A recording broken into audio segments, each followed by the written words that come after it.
It's midnight, and outside this room, you can barely see anything. No streetlights, no electricity.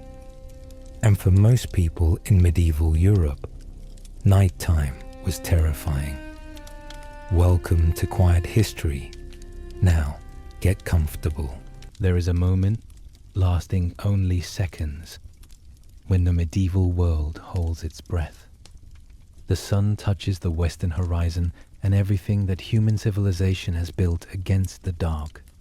Every fire laid, every candle rendered, every shutter hinged and latched, suddenly reveals itself for what it truly is. Not mastery, preparation. Imagine a village in England or northern France, circa 1300 CE. The fields surrounding it have been stripped to stubble by the autumn harvest, and the earth between the furrows has gone dark with the first cold rains of the season. The settlement itself is a cluster of perhaps 30 or 40 structures, timber framed, wattle and daub walled, and daub walled, thatched with reed or rye straw that has darkened over years of weather into a deep organic brown. A central track of compacted mud runs between the buildings, churned by cartwheels and animal hooves into a surface that is neither solid nor liquid, but something between the two, treacherous in the grey afternoon light, and entirely invisible once the sun goes down. At the edge of the settlement, no more than a few hundred yards in any direction, the forest begins. It does not begin gradually, it begins as a wall. As the last amber light drains from the western sky, something happens to this village that has no equivalent in the modern world. The light does not dim gradually into a comfortable, navigable twilight. It collapses. The warm orange gold that has been lying across the thatched roof lines and the muddy track withdraws like a tide pulling back from a shore. And what replaces it is not grey or blue, but a darkness that has genuine physical weight. The roof lines dissolve first, their silhouettes holding for a few minutes against the fading sky before the sky itself darkens enough to swallow them. The well at the center of the village, a stone-rimmed circle, perhaps 3 feet across, becomes a void. The track between the buildings loses definition within minutes, its edges indistinguishable from the earthen margins beside it. And the forest, already dark beneath its canopy, becomes something else entirely. Not a collection of trees, but a single, not a collection of trees, but a single undifferentiated mass of blackness that presses against the settlement's edge with what feels, to anyone standing at that boundary, like intention. The village responds to this collapse with a speed and efficiency born of 10,000 repetitions. Wooden shutters, rough-hewn from oak planks and hung on iron pins, swing closed across the openings that serve as windows in the wattle and daub walls. There is no glass in these openings. Glass belongs to the church, to the cathedral, to the wealthy manor house, and without glass the choice at nightfall is absolute, open to the air and the dark, or closed against both. The shutters close. Doors, heavy and low-framed, are pulled shut and barred, with timber beams dropped into iron brackets. The physical contraction of the village is not metaphorical, it is structural and immediate.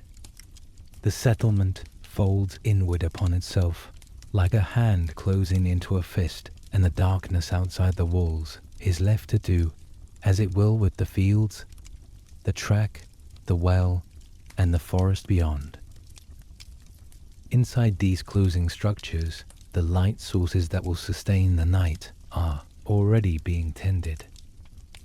Understanding what those light sources actually are, their physical reality, their limitations, their cost, is essential to understanding what medieval darkness meant. The tallow candle is the most common artificial light source available to the ordinary household of 1300 CE.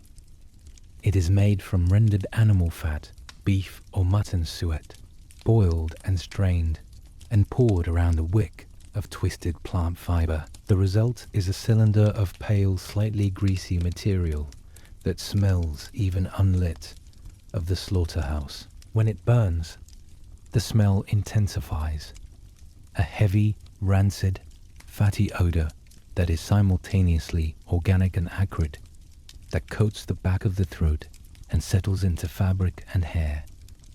The light it produces is orange, dim, and unstable. A single tallow candle illuminates a radius of perhaps 2 to 3 feet with any useful clarity. Beyond that radius, the light falls away rapidly into shadow, and by 5 or 6 feet from the flame, the darkness is effectively total. The candle burns unevenly, guttering in the slightest draught, producing a flame that bends and recovers, and bends again, so that the shadows it casts are never still. A household might possess 2 or 3 such candles for an entire winter evening, and their use is carefully rationed. The rushlight is cheaper still and more precarious. It is made from the dried pith of rush stems, stripped of their outer skin on one side and soaked in household grease, the accumulated fat skimmed from cooking pots over weeks. The resulting strip of pith, perhaps a foot long, is held at an angle in a simple iron clip and lit at one end.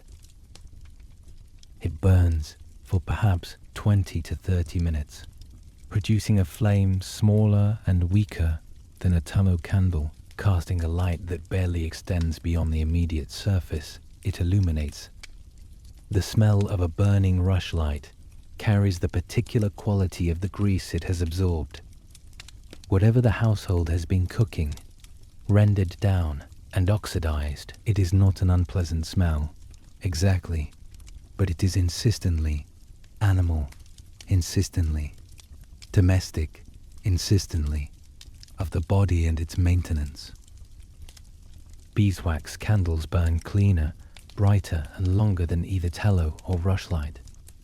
They produce a flame of greater steadiness, a light of slightly warmer and more golden quality, and almost no unpleasant odor.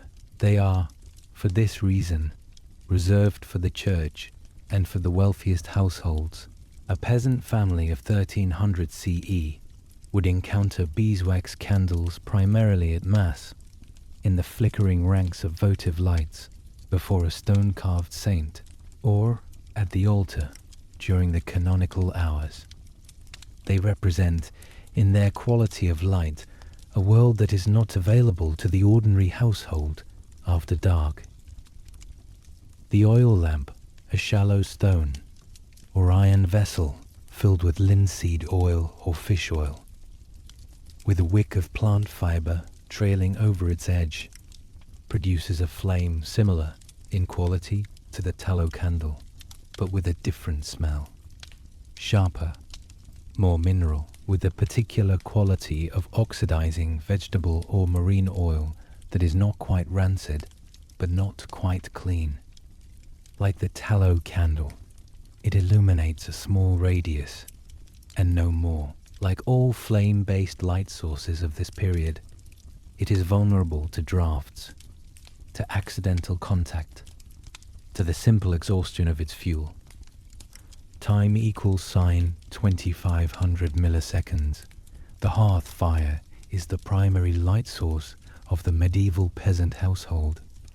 The medieval peasant household and it is categorically different from the candle or lamp in one crucial respect.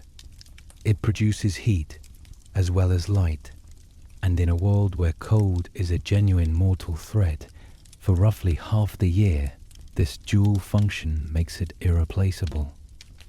The hearth of a peasant dwelling in 1300 CE is not a fireplace in the modern sense. There is no chimney, no flue, swords, no architectural structure designed to direct smoke upward and out. It is a fire built on the earthen floor, sometimes on a raised platform of clay or stone, in the center or near one end of the single room.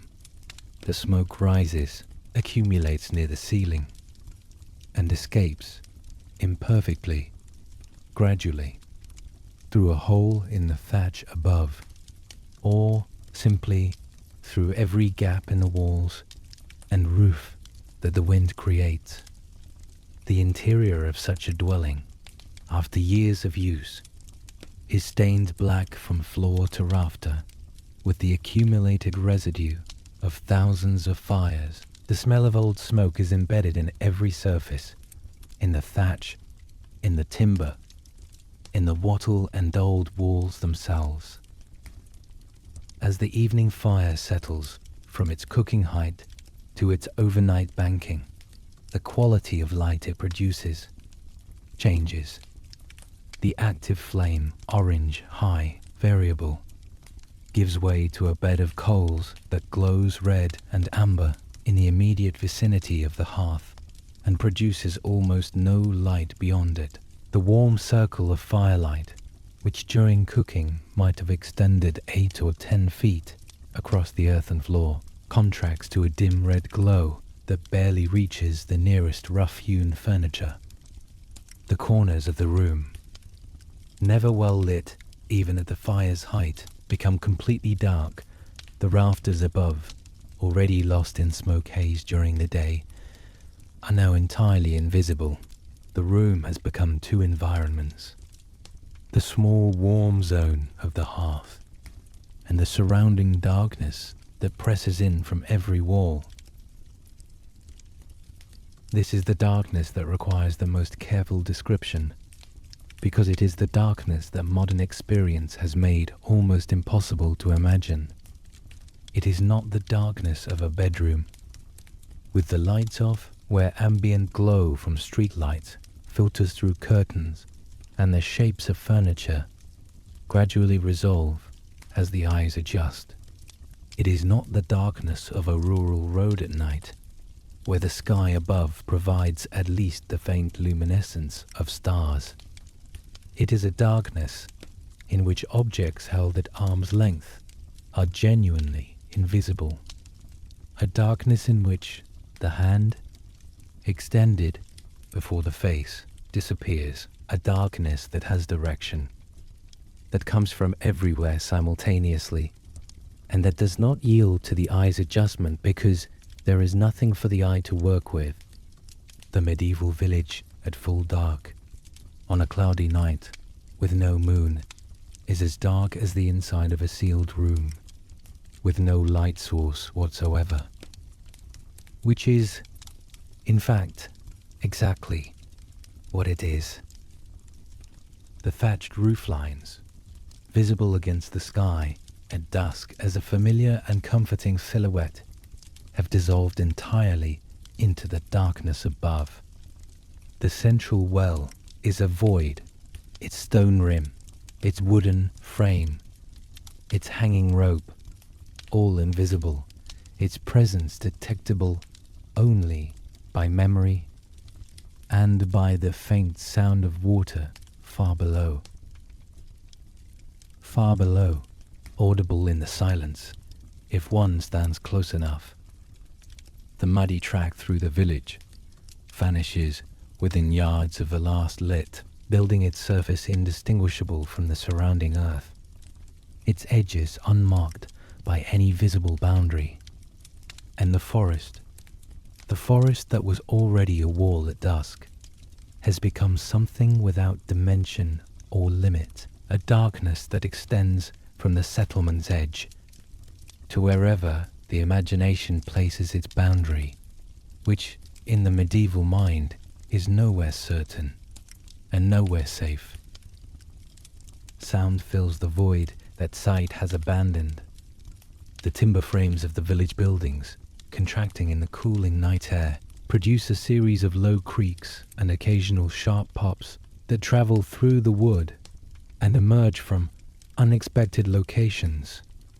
A wall, a roof beam, a door frame with no apparent cause. The wind, finding every gap in the wattle and daub construction, produces low variable tones that shift in pitch as the gusts strengthen and ease.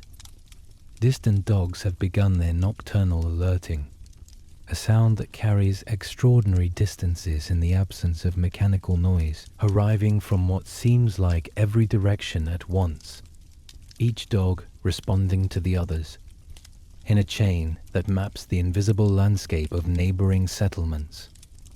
Beneath all of this, present in the intervals between other sounds, is a silence so complete and so physical that it registers not as the absence of sound, but as a presence in its own right. The silence of a world that has been running on animal and wind power for all of human history, and that at night, when those powers are stilled, reveals the absolute quiet that underlies everything. This is where the medieval night begins, not with drama, not with sudden terror, but with the slow and terror, total withdrawal of the one thing that made the world legible. The darkness that settles over this village in the autumn of 1300 CE is not a temporary inconvenience to be managed with the flick of a switch. It is the default condition of the world after sunset. Absolute, enveloping, and patient. It will last on a night like this for perhaps 14 hours. And within those 14 hours, within those shuttered walls, and that small radius of dying firelight, the entire texture of human experience shifts into something that the modern world has almost entirely forgotten how to feel. The structure itself is the first thing to understand. Before the cold, before the smoke, before the creatures that share the space, the building must be comprehended as a physical object, because the physical object determines everything that happens within it after dark. A peasant dwelling of the 13th or 14th century in northern Europe is not a simplified version of a modern house. It is a fundamentally different category of shelter, built from different materials according to different principles and experienced from the inside, as something that modern sensory memory has no ready equivalent for. The walls are wattle and daub, a lattice of woven hazel or willow rods, plastered on both sides with a mixture of clay, animal dung, chopped straw, and water, allowed to dry into a surface that is hard but never truly rigid, never truly sealed. Over years of use, the daub develops cracks, fine networks of fracture lines that follow the movement of the timber frame behind them, widening in dry weather and closing slightly in damp. Through these cracks, the heaved outside world enters continuously. Cold air in winter, the smell of the yard and the animal pens, the sound of wind and rain and the distant dogs. The walls do not separate inside from outside. They negotiate between them, imperfectly and always on the outside's terms. The timber frame that gives the building its structural integrity is oak, dark with age and smoke, its surfaces roughened by the adze that shaped it, and by decades of contact with everything the household produces. The main post rise from the earthen floor, not from stone footings, in most cases, but directly from the earth, which means they are in constant slow contact with ground moisture, and their bases carry the particular smell of damp wood beginning its long process of return to the soil. The crossbeams above are hung with whatever the household needs to store out of reach. Dried herbs tied in bundles, strips of salted meat, tools, rope, the accumulated objects of a life conducted in a single room. By night, these hanging objects are invisible, above the reach of firelight, their presence detectable only by the occasional brush of dried herb against a raised hand, or the creak of a rope shifting in a draught. The roof above is thatch, reed or rye straw, laid in thick, overlapping layers, over a framework of lighter timber, the whole mass perhaps 18 inches deep at its thickest point, dense enough to shed rain and insulate against cold, but alive in ways that a modern roof is not. Wind moves through the upper layers of thatch in waves, producing a sustained, variable rustling that is always present and never quite the same, twice. In heavy rain, the sound changes entirely, each drop striking the outer surface and being absorbed or deflected, the accumulated sound becoming a dense, enveloping roar that fills the interior and makes all other sounds inaudible. The thatch is also inhabited. Sparrows and starlings nest in its outer layers during warmer months, and their departure for the night does not leave the roof empty. Mice and rats move through the inner layers constantly, their scratching and rustling a continuous presence overhead, their droppings falling occasionally through gaps in the ceiling boards where they exist, or directly onto the floor where they do not. There is no chimney. This single fact reshapes the entire interior environment of the peasant dwelling more than any other architectural feature. The smoke from the central hearth rises, spreads, and accumulates. On still nights, it builds in a layer near the ceiling, thickening over the course of the evening, until the upper third of the room's air is a grey-brown haze that stings the eyes and coats the throat. On windy nights, the smoke behaves unpredictably, drawn toward the roof hole by one gust, pushed back down by the next, filling the room at breathing height before rising again. The smell of smoke is not the clean, resinous smell of a campfire in open air. It is the dense resinous of a campfire in open air. It is the dense, complex smell of burning wood, mixed with the organic residue of everything the household has cooked over this hearth for years. Fat, grain, root vegetables, the occasional piece of salted meat, all of it embedded in the walls, the thatch, the earthen floor, the rough wool of every textile in the room. Every surface in the dwelling is black, not dark, not sooty, black with the particular matte blackness of carbon deposited over years, a blackness that absorbs what little light the fire produces rather than reflecting it back. The floor is earth, compacted by years of foot traffic into a surface that is hard in the areas of heaviest use, the path between the door and the hearth, the space around the cooking area, and softer, damper at the margins. In autumn, the earthen floor carries the particular smell of wet soil, a cold mineral smell that rises from below, regardless of what covers it. In winter, the frost line advances downward from the surface, and by the coldest months, the floor near the walls is frozen solid, its surface slightly raised and cracked, the moisture in it expanded into ice crystals that give the earth a faint grey-white cast in firelight.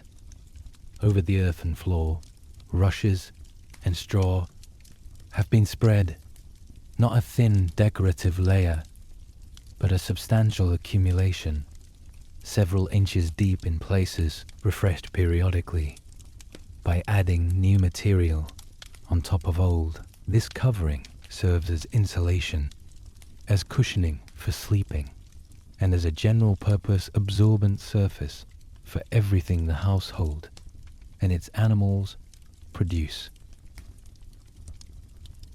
The straw deserves its own careful attention because it is not simply flooring material. It is an ecosystem within the accumulated layers of old and new straw, a community of organisms, lives and moves continuously. Fleas,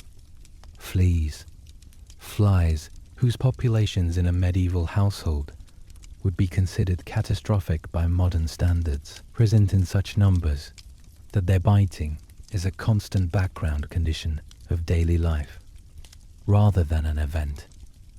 Lice, similarly ubiquitous, moving through the straw and into the wool bedding and clothing stored nearby.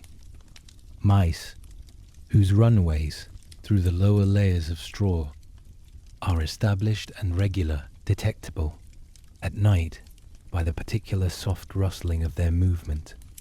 Beetles of several species, processing the organic material in the straw's lower layers, and occasionally, in the autumn, the larger disturbance of a rat moving through the deeper accumulation near the walls. The straw rustles with every footstep, every shift of a sleeping body, every draft that finds its way under the door. At night, when the household is still, the rustling of the straw continues independently, animated by the creatures within it, a continuous, low sound that is never quite locatable and never quite explicable from the surface. The animals that share the dwelling in winter are not a marginal presence. In the coldest months, the household's most valuable livestock, a pig, perhaps 2 or 3 goats, chickens, are brought inside the dwelling, or into an attached byre that opens directly into the main room. Their body heat a genuine contribution to the warmth of the space. The smell of the interior shifts accordingly. The baseline of smoke and damp earth is layered with the sharp ammonia of animal urine, the warmer, denser smell of animal dung. The particular lanolin and grease smell of wet wool from the goats, and the dusty, dry smell of chicken feathers from the birds roosting in the rafters above. The sounds the animals produce are woven into the acoustic fabric of the night. The periodic shifting of a goat's hooves on the earthen floor.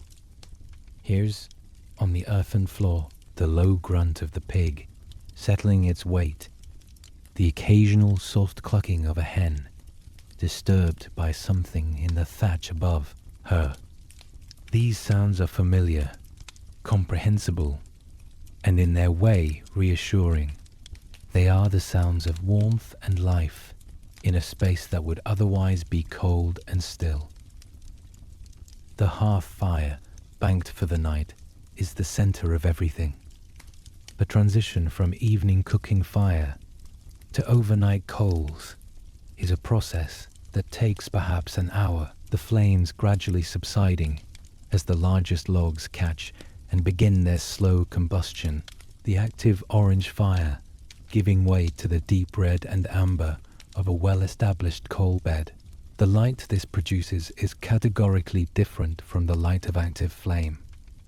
It does not flicker, it pulses, very slowly, brightening slightly as a draft reaches it, and dimming again as the draft passes, but always within a narrow range of intensity, a dim, warm, red-orange glow that illuminates the immediate hearthstone, and perhaps 2 feet of earthen floor in any direction. Beyond that radius, the light falls away into shadow within inches, and the corners of the room are as dark as the outside of the building.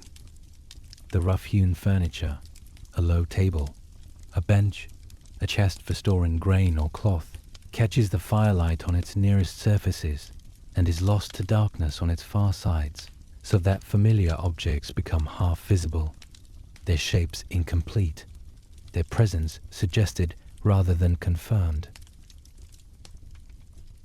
As the night deepens and the fire diminishes further, the cold advances. This is not the mild chill of a modern room with the heating turned down. In a peasant dwelling in northern England or northern France in January, with the fire banked and the temperature outside below freezing, the interior temperature by the early hours of the morning can approach freezing itself.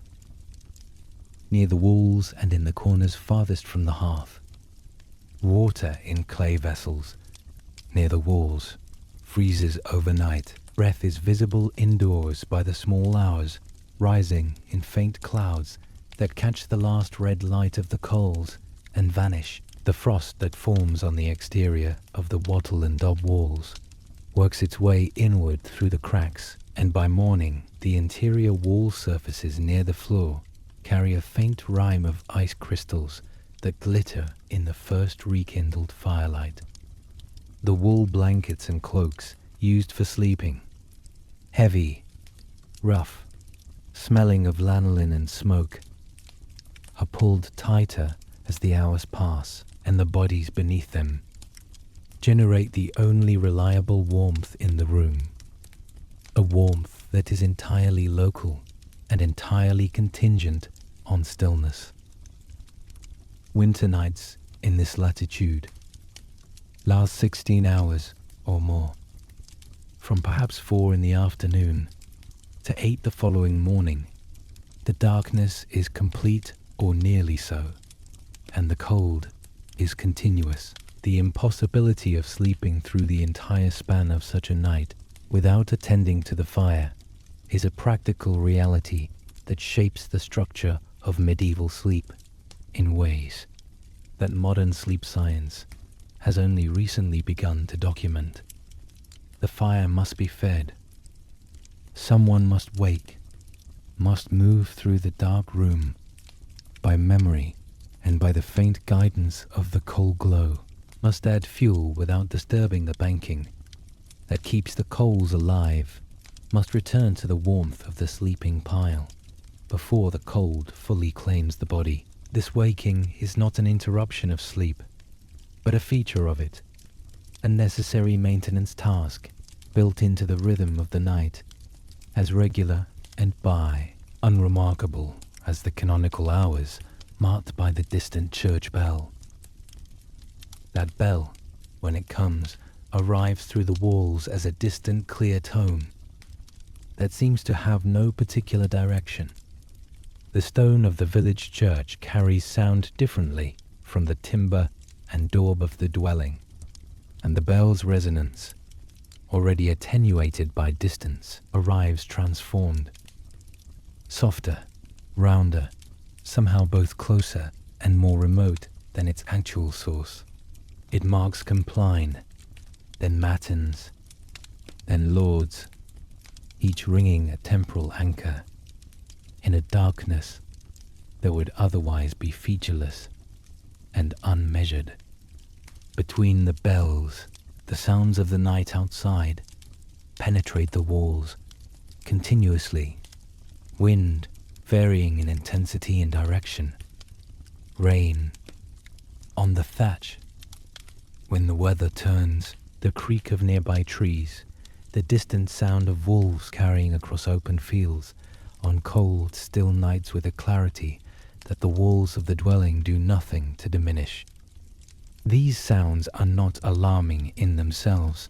They are the known sounds of the known world, but they are reminders that the darkness outside the walls is not empty, that the night is not simply the absence of day, but a populated environment with its own inhabitants and its own rules, rules that the shuttered door and the banked fire do something, but not everything, to hold at bay. The last flame goes out sometime in the deep middle of the night. The rushlight or tallow candle that has been burning in its iron holder near the hearth gutters dims and extinguishes, and the room becomes completely dark except for the faint red pulse of the coals. That red glow is not light in any functional sense. It does not illuminate, does not allow navigation, does not allow navigation. It is simply the evidence that fire still exists, that warmth is still present at the center of the room, that the darkness has not yet won everything.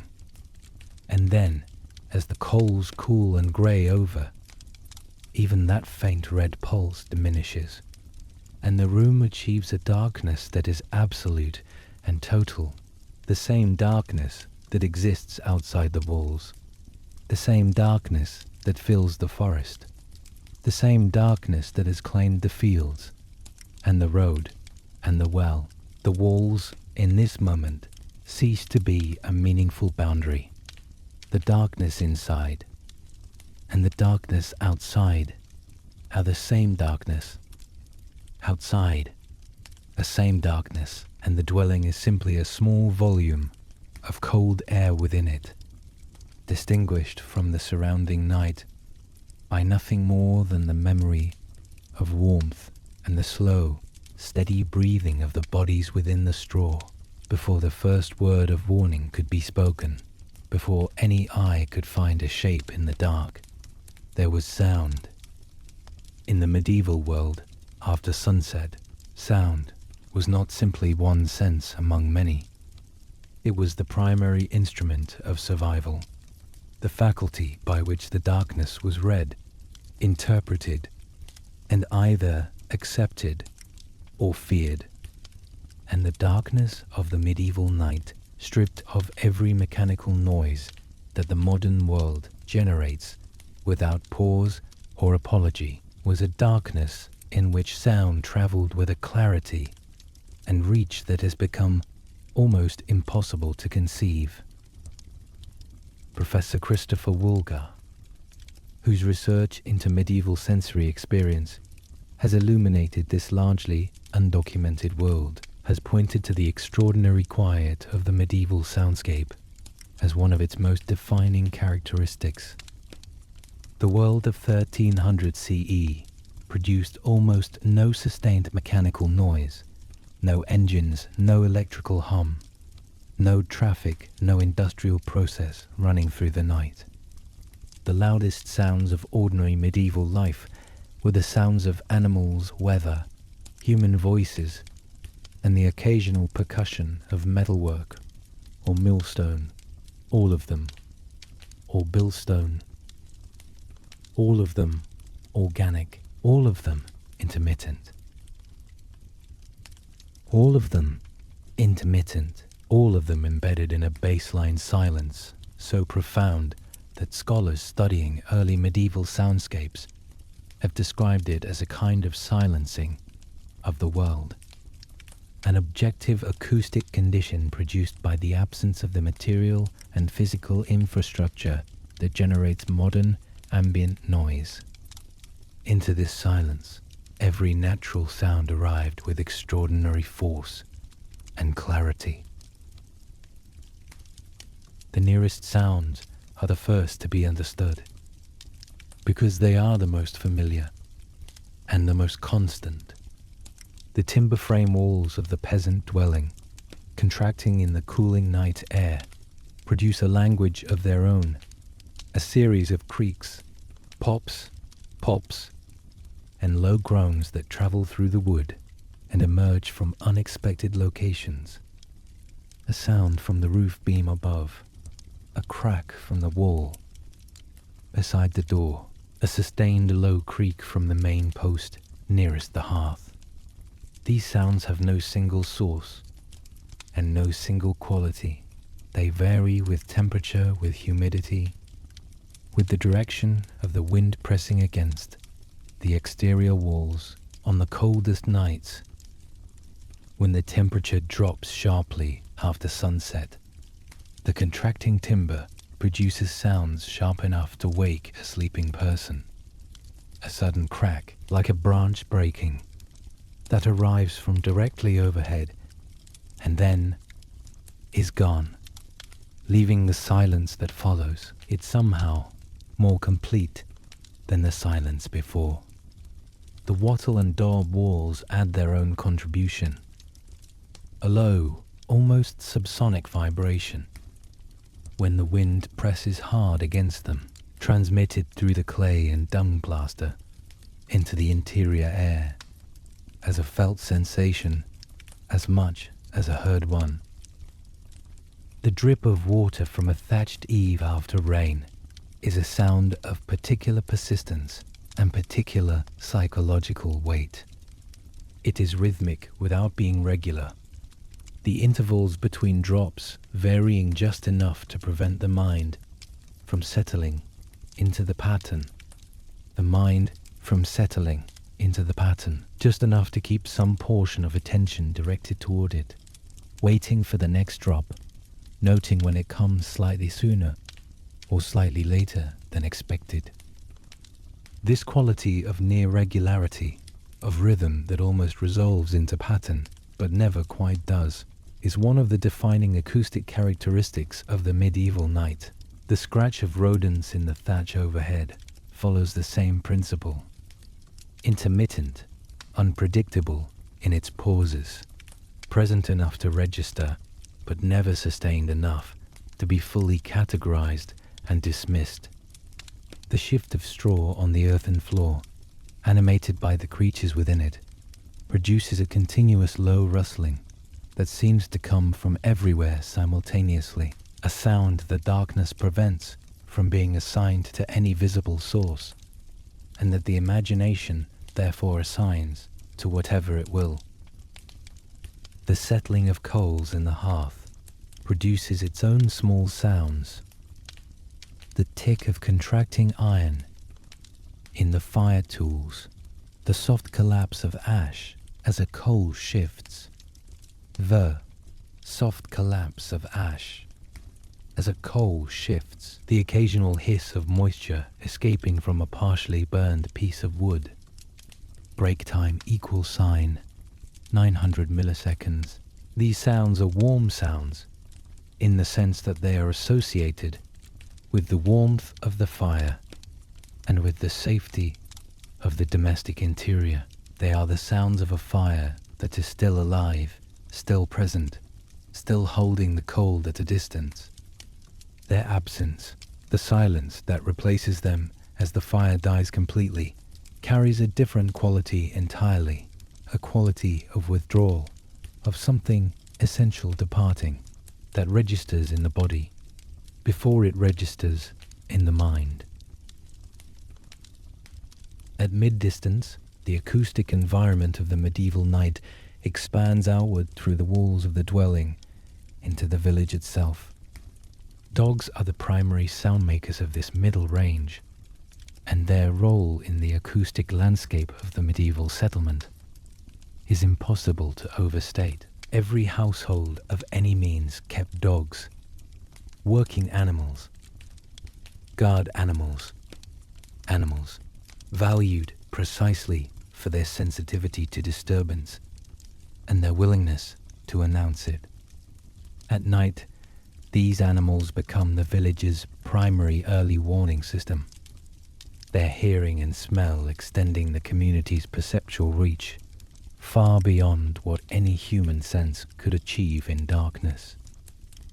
When a dog in a neighboring household begins to bark, a sustained alert bark, directed, purposeful, it carries across the village with a clarity that the absence of competing noise makes almost painful. Other dogs respond, their voices mapping the invisible geography of the settlement.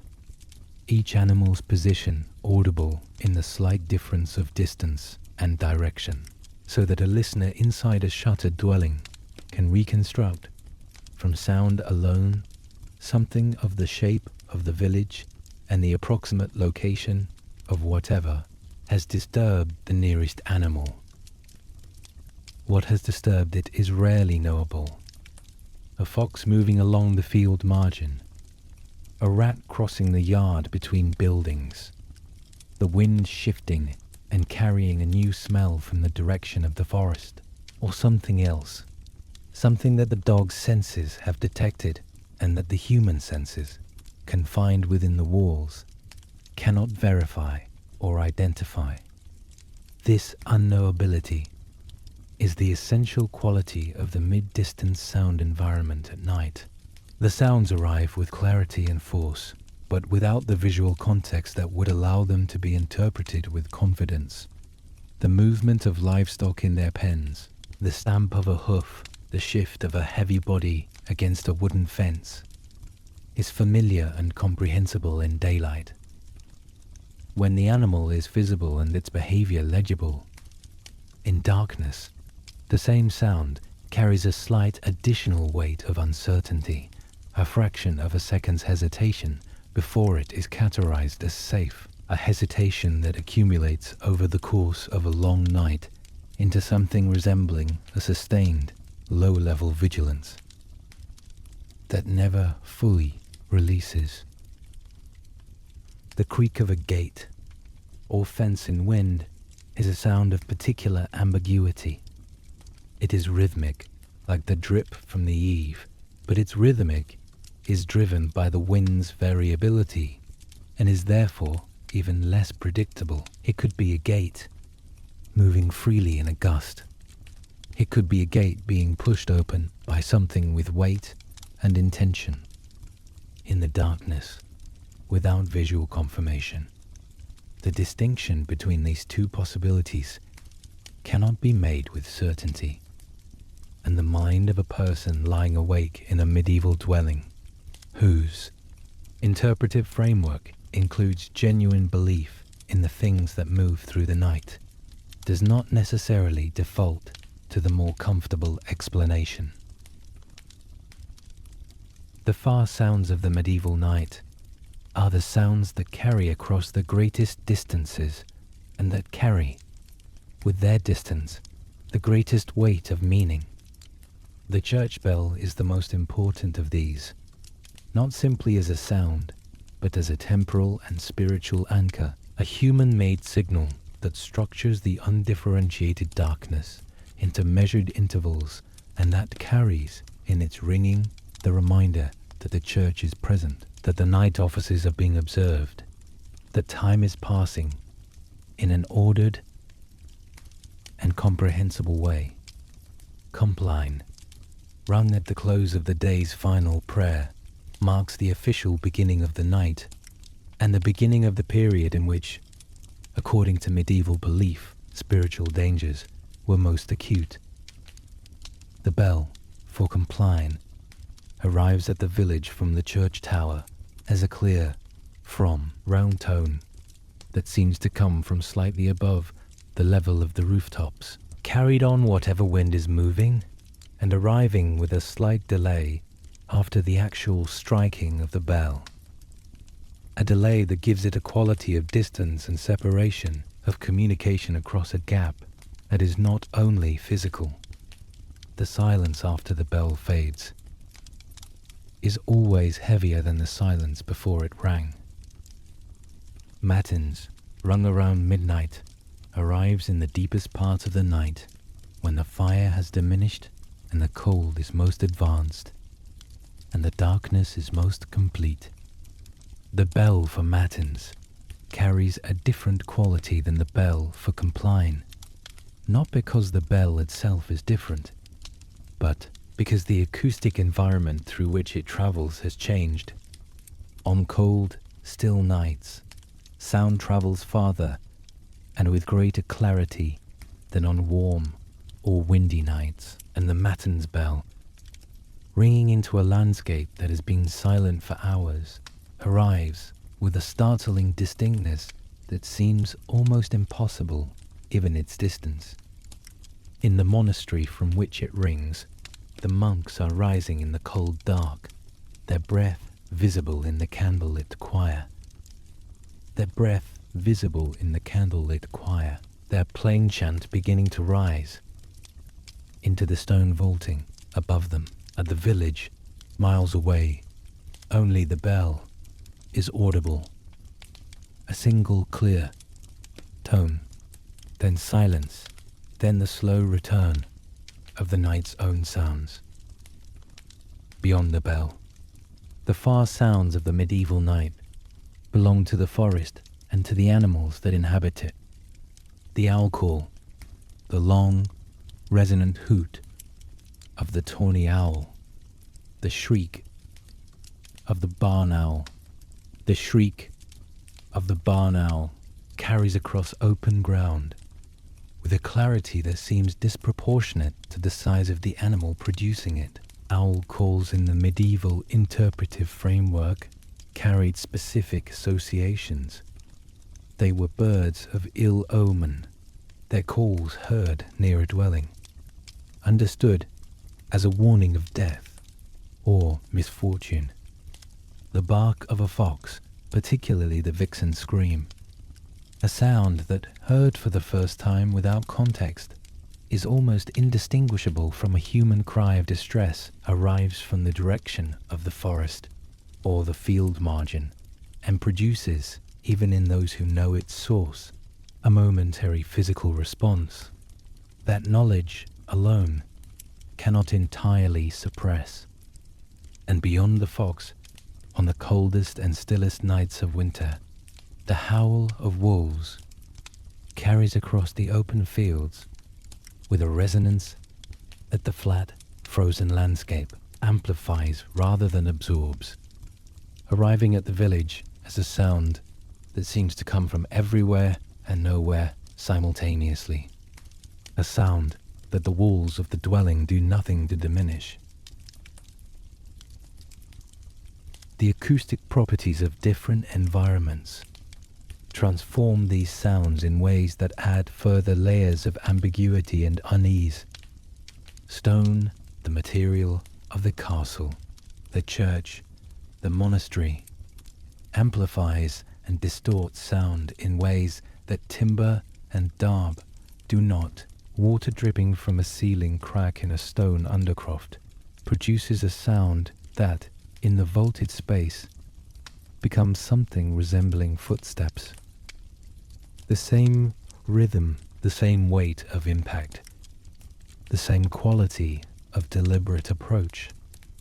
A draft moving through a keyhole or a narrow gap in a stone wall produces a sustained tone that shifts in pitch with the wind's variation, a sound that in the absolute silence of a stone corridor at the night hours resembles, with uncomfortable precision, the sound of breathing.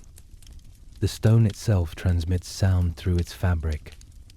A rat moving behind a wall arrives as a scratching that seems to come from within the wall rather than behind it, its source direction impossible to determine, its nature therefore impossible to confirm.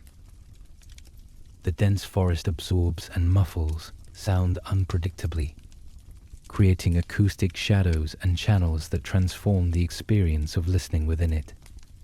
A branch snapping underfoot, 50 yards away, may be heard with startling clarity, while a closer sound, masked by the intervening undergrowth, goes entirely undetected.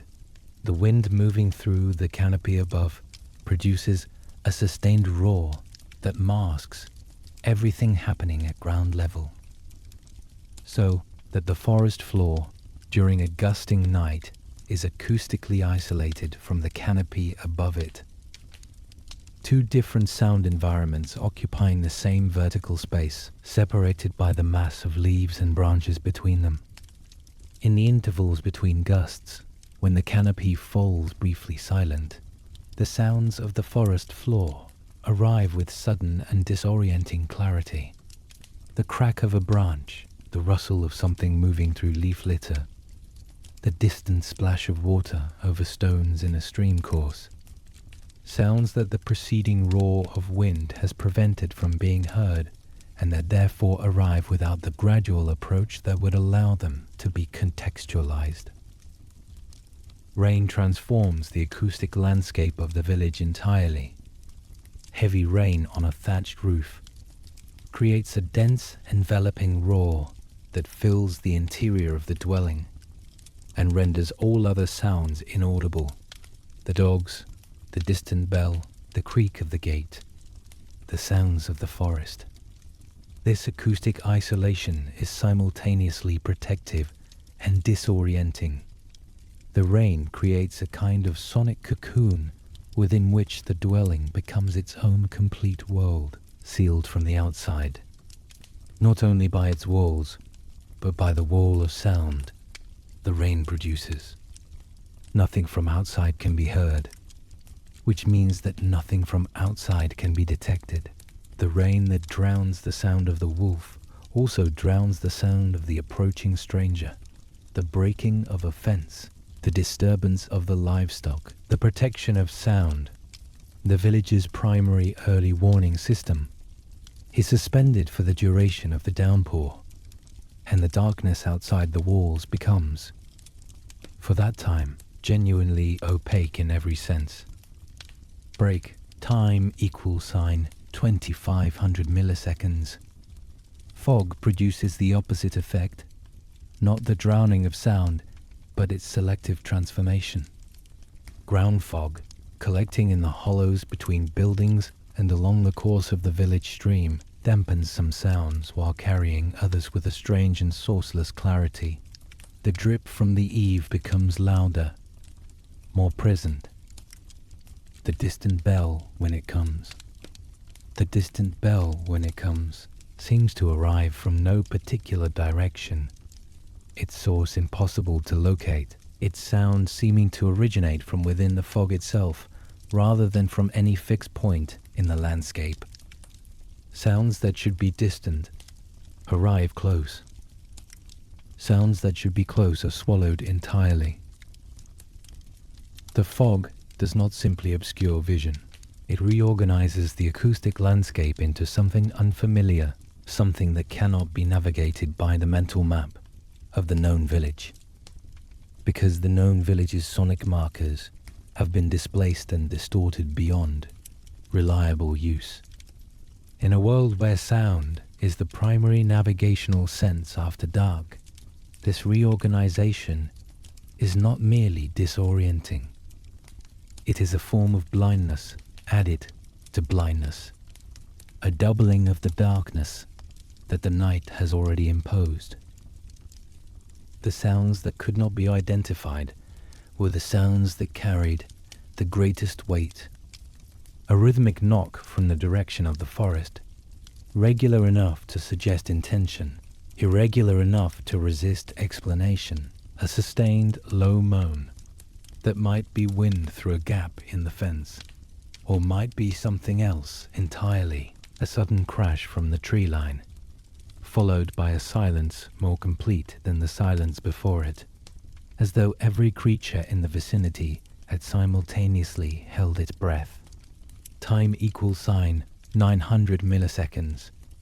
These sounds arrived in a mind furnished with a complete and detailed cosmology of what the darkness contained, demons active after compline, the wandering dead who could not rest, the creatures of folklore, the wild hunt, the black dog, the spirit that haunted the crossroads at the forest edge, that were not understood as metaphor or superstition, but as genuine inhabitants of the night, as real and as present as the wolves whose howls carried across the frozen fields.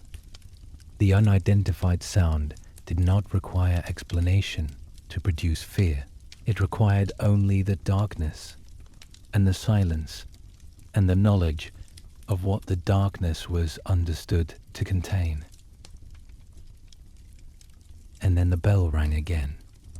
Lauds in the hours before dawn, when the cold was at its most absolute and the darkness at its most complete. The tone arrived across the sleeping fields, clear and round and patient, marking another interval survived. Another portion of the night measured and passed. The silence that followed it settled back over the village, like the darkness itself. Not the absence of something, but the presence of everything the night held, waiting in the intervals between sounds, in the spaces between the bells' fading resonance, and the next sound that the darkness chose to offer. That silence was never empty. It was the silence of a world listening to itself, in a darkness so complete that listening was the only way the world could be known at all. The village boundary was not a line on a map. It was a threshold between two fundamentally different categories of existence, between the human attempt to organize and illuminate the world, and the world's absolute refusal to be organized or illuminated. Step beyond the last building, past the final fence post, across the margin where the compacted mud of the settlement gave way to the soft, uncertain ground of the field edge, and the darkness changed quality immediately.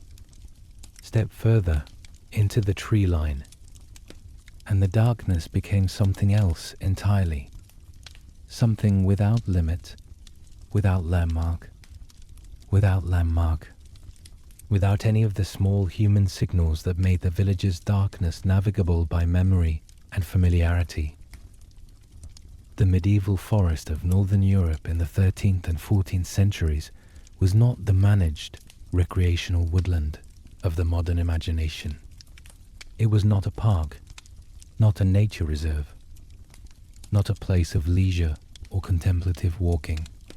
It was the ancient wildwood, dense, continuous, largely unbroken, that had covered the European continent since the retreat of the last glaciation, and that, even by 1300 CE, after centuries of agricultural clearance, still dominated the landscape between settlements with a completeness that the modern mind struggles to reconstruct. Forests, like the great beechwood of Lyons-la-Forêt in Normandy, spanning over 11,000 acres of continuous canopy, were not exceptional features of the landscape. They were the landscape, interrupted occasionally by the cleared ground of human settlement, rather than the other way around. The village was the exception. The forest was the rule. At the moment of full dark, the forest underwent a transformation that was not merely visual. The canopy, which during the day filtered light into a shifting, dappled pattern, on the forest floor closed overhead in darkness, to become something structurally different. Not a surface through which light passed imperfectly, but a ceiling that admitted nothing. On moonlit nights, open ground outside the forest carried a faint luminescence, a cold grey-blue light reflected from the sky that allowed, at minimum, the distinction between ground and sky, between path and margin, beneath the canopy. This faint external light was blocked entirely. The darkness under the trees on a moonlit night was several degrees more absolute than the darkness of the open field, a darkness in which spatial orientation became genuinely difficult within minutes of entry, in which the ground underfoot was invisible, in which the hand extended before the face disappeared as completely as it would in a sealed room with no light source whatsoever. The forest at night was not dark in the way that the village was dark. It was dark in the way that underground is dark. A darkness without gradation, without direction, without any of the subtle variations in shadow and tone that allow the eye to construct even a minimal map of the surrounding space. The forest floor itself was a physical environment of extraordinary complexity and hazard. Centuries of leaf fall had built an accumulation of organic material, decomposing beech and oak leaves compressed into layers of varying density that covered the ground to a depth of several inches across most of the forest floor. In dry conditions, this leaf litter was soft and nearly soundless underfoot, a surface that absorbed footsteps and gave no audible warning of approach or departure. When wet, the same material became a treacherous surface of compressed organic matter slick over the clay soil beneath, offering no reliable purchase for a boot or a bare foot, concealing beneath its surface the roots of ancient trees, raised ridges of hard wood crossing the ground in every direction, invisible in darkness, capable of catching a foot and bringing a person down with sudden and total completeness. The root systems of old-growth trees created a landscape at ground level that was as complex and irregular as a rocky shore. Hollows between roots deep enough to trap an ankle, raised ridges broad enough to redirect a path without the walker's awareness, the whole system invisible in darkness and unmapped in any document that a medieval traveler might consult. Fallen timber added further hazard to the forest floor. In an unmanaged wildwood, dead trees fell and remained where they fell, their trunks slowly consumed by moss and fungus over decades, their wood softening from the outside inward until the surface appeared solid, while the interior had become a crumbling mass that collapsed underfoot without warning. A log that appeared substantial enough to step across might give way entirely at the moment of contact, dropping the foot through the surface into the rotted interior, twisting the ankle against the harder wood of the outer shell. The moss that covered these fallen trunks, thick, soft, brilliantly green in daylight, was in darkness indistinguishable from the surrounding leaf litter, its presence detectable only by the slight change in surface texture underfoot, a change that arrived too late to prevent the step already committed. Water collected in the hollows between fallen trunks and root systems, invisible in darkness, cold enough in autumn and winter to shock the foot that stepped into it, deep enough in places to reach the knee. The undergrowth that filled the spaces between the larger trees was a physical barrier of a different kind. Bramble, the wild blackberry, its canes arching and recurved, its thorns backward pointing to catch and hold whatever they contacted, grew in dense masses wherever light reached the forest floor, at clearings, along stream courses, at the edges of fallen trees. In darkness, bramble was undetectable until contact, and contact was immediate and total. The thorns caught wool clothing, caught skin, caught hair, held with a grip that tightened as the entangled person pulled away.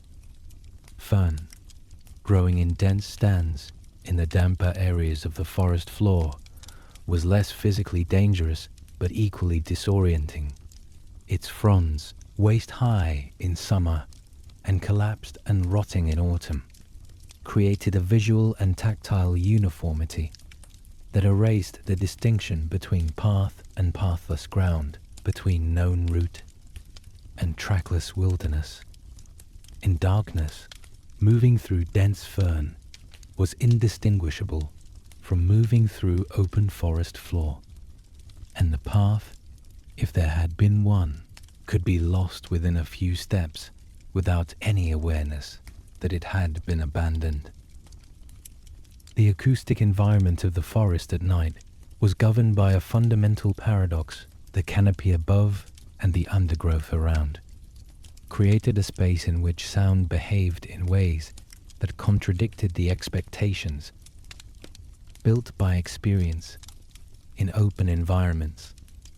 Wind, when it came, moved through the canopy in waves, a sustained roar that built and diminished with the gusts, a sound that filled the space above the forest floor with a continuous, variable noise that masked everything happening at ground level. During these gusts, the forest floor was acoustically isolated. Whatever moved through the leaf litter, whatever approached along the invisible paths between the trees, did so in a sound environment that the canopy noise had rendered effectively silent. In the intervals between gusts, when the canopy fell briefly quiet, the sounds of the forest floor arrived with sudden and startling clarity. The crack of a branch, sharp and close, from a direction that the darkness prevented from being confirmed. The rustle of something moving through the leaf litter, with a weight and deliberateness that suggested an animal of significant size. The distant sound of water over stones in a stream course, arriving with a clarity that made it seem much closer than it was. The calls of nocturnal birds moved through the forest with a resonance that the canopy amplified and the undergrowth deflected, so that a single owl call, originating from a fixed point in the canopy above, seemed to arrive from multiple directions simultaneously. Its echo and reflection from the surrounding trees, creating a spatial confusion that made the source impossible to locate. The tawny owl's sustained hoot, the barn owl's shriek, sounds that in the medieval interpretive framework carried specific and serious associations with death and misfortune, arrived in this acoustically complex environment, stripped of their directional information, seeming to come from everywhere at once, from above and below, and from the darkness between the trees in every direction. Break, time equal sign, 900 milliseconds. The nocturnal animals of the medieval forest. Badgers moving along their established runs through the undergrowth. Foxes quartering the forest floor for prey. Deer moving between feeding areas and cover. Produced a continuous, unpredictable sonic environment that never resolved into pattern and never permitted the sustained silence that would have allowed a listener to be certain that nothing was approaching. The genuine dangers of the medieval forest were not imaginary, and they were not small.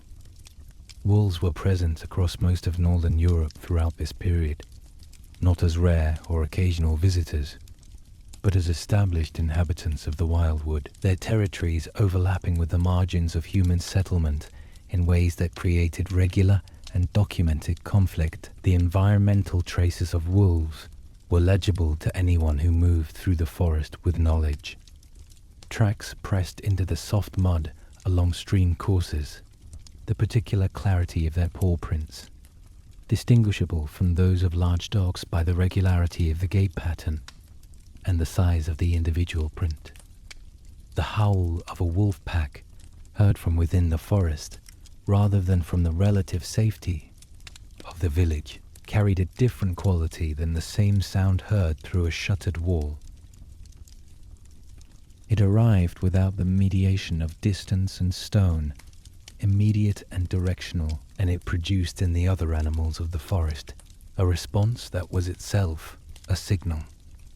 The sudden cessation of the small sounds of nocturnal movement, the silence that fell over the forest floor when a pack was near, a silence more complete and more alarming than any sound could be. Wild boar present in the medieval, wildwood in substantial numbers, were a different category of danger, unpredictable, aggressive when disturbed, capable of inflicting serious injury with their tusks, and in darkness entirely undetectable until the moment of contact. Beyond the physical dangers, the forest carried a weight of meaning that was inseparable from its physical reality. For anyone moving through it in the 13th or 14th century, the medieval forest was not simply a natural environment.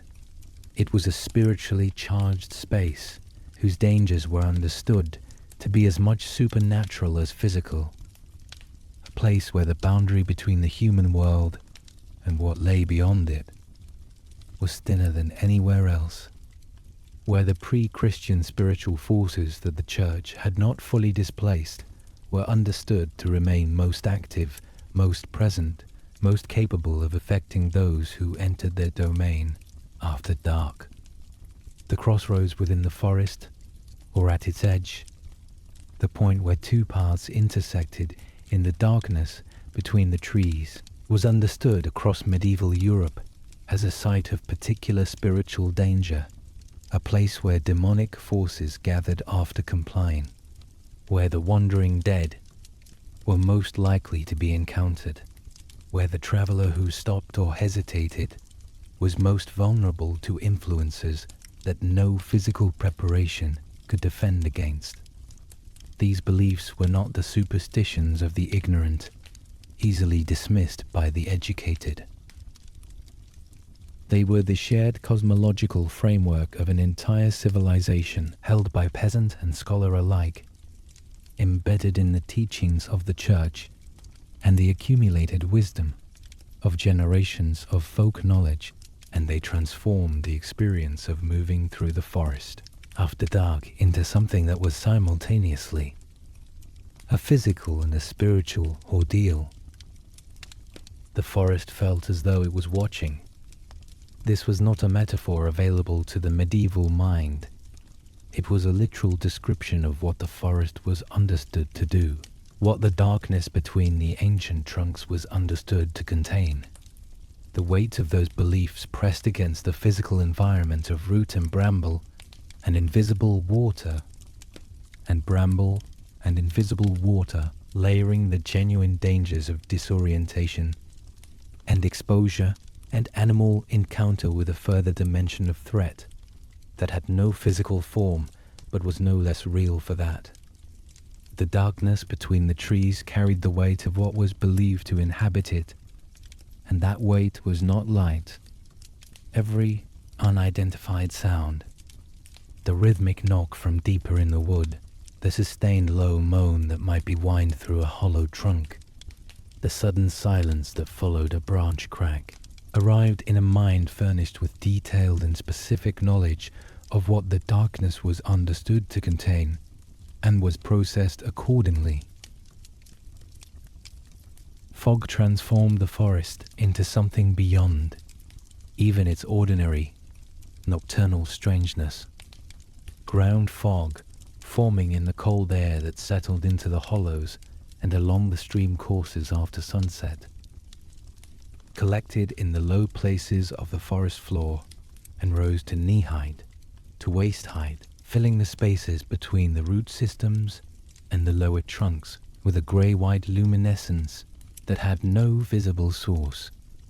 This fog caught and diffused whatever faint light existed, the cold glow of a partial moon above the canopy, the faint luminescence of the overcast sky, and redistributed it as a sourceless, directionless grey that illuminated nothing clearly but transformed everything it touched. Tree trunks, rising from the fog, lost their lower portions entirely, appearing to float above the grey surface. The ground itself disappeared, replaced by a smooth, featureless plain that concealed the root systems and hollows and fallen timber beneath it with perfect completeness.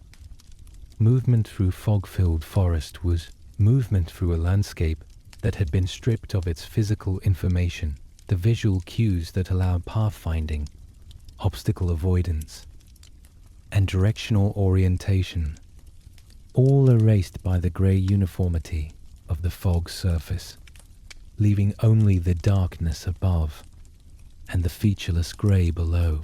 and between them the trunks of ancient trees rising without apparent ground, without apparent limit, in every direction simultaneously.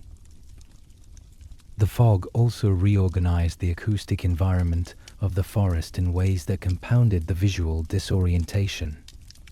Sounds that should have been distant arrived with sudden and sourceless clarity, a splash of water from a stream course that the fog had made invisible, arriving as though from directly underfoot, the crack of a branch from somewhere in the grey, its direction impossible to determine, its distance impossible to estimate.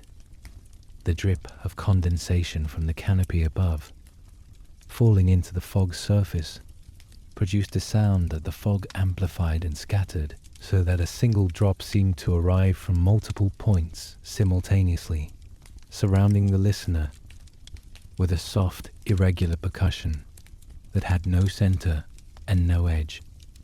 And through all of this, the darkness above the fog remained absolute.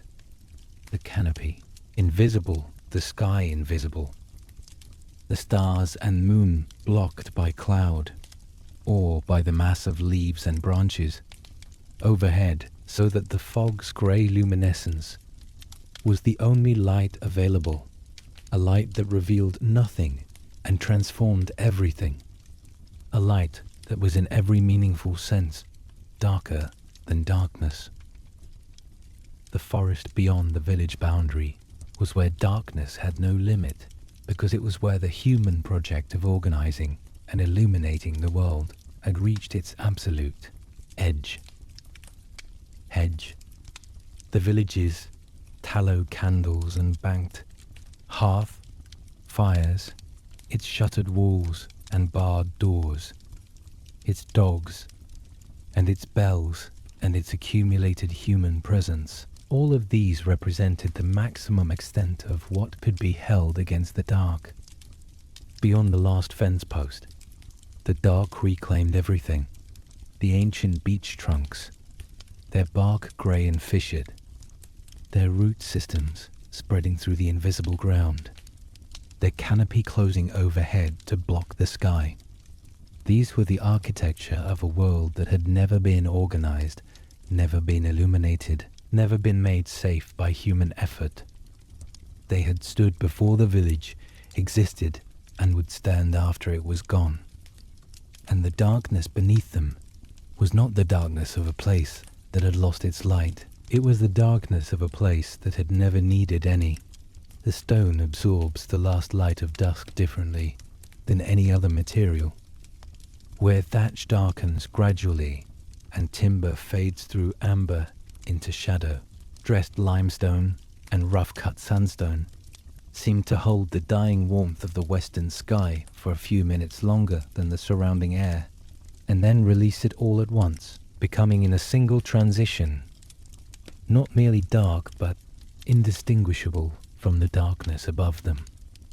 The castle wall, which at midday was a legible surface of cut blocks and mortar courses, of arrow loops and corbelled battlements, becomes at full dark a vertical extension of the night sky itself, a mass without surface, without dimension, without any quality that the eye can fix upon, or the mind can organize into comprehensible form. From the approach road, in the last minutes before full dark, the castle presents itself as a silhouette, a crenellated line of the battlements against the fading western glow, the round towers rising at the corners, the gatehouse projecting forward with its twin drum towers flanking the entrance passage. This silhouette holds for perhaps 10 minutes after the sun is gone below the horizon, the sky behind it still carrying enough residual light to define the castle's outline against the pale grey blue above.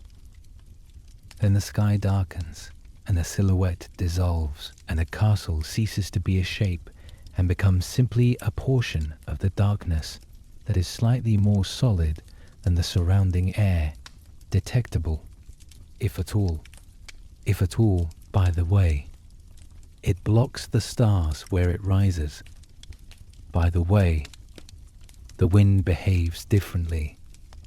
In its lee, by the smell of damp stone and old mortar that it exhales into the cold night. The torches at the gatehouse are the first things visible from any distance.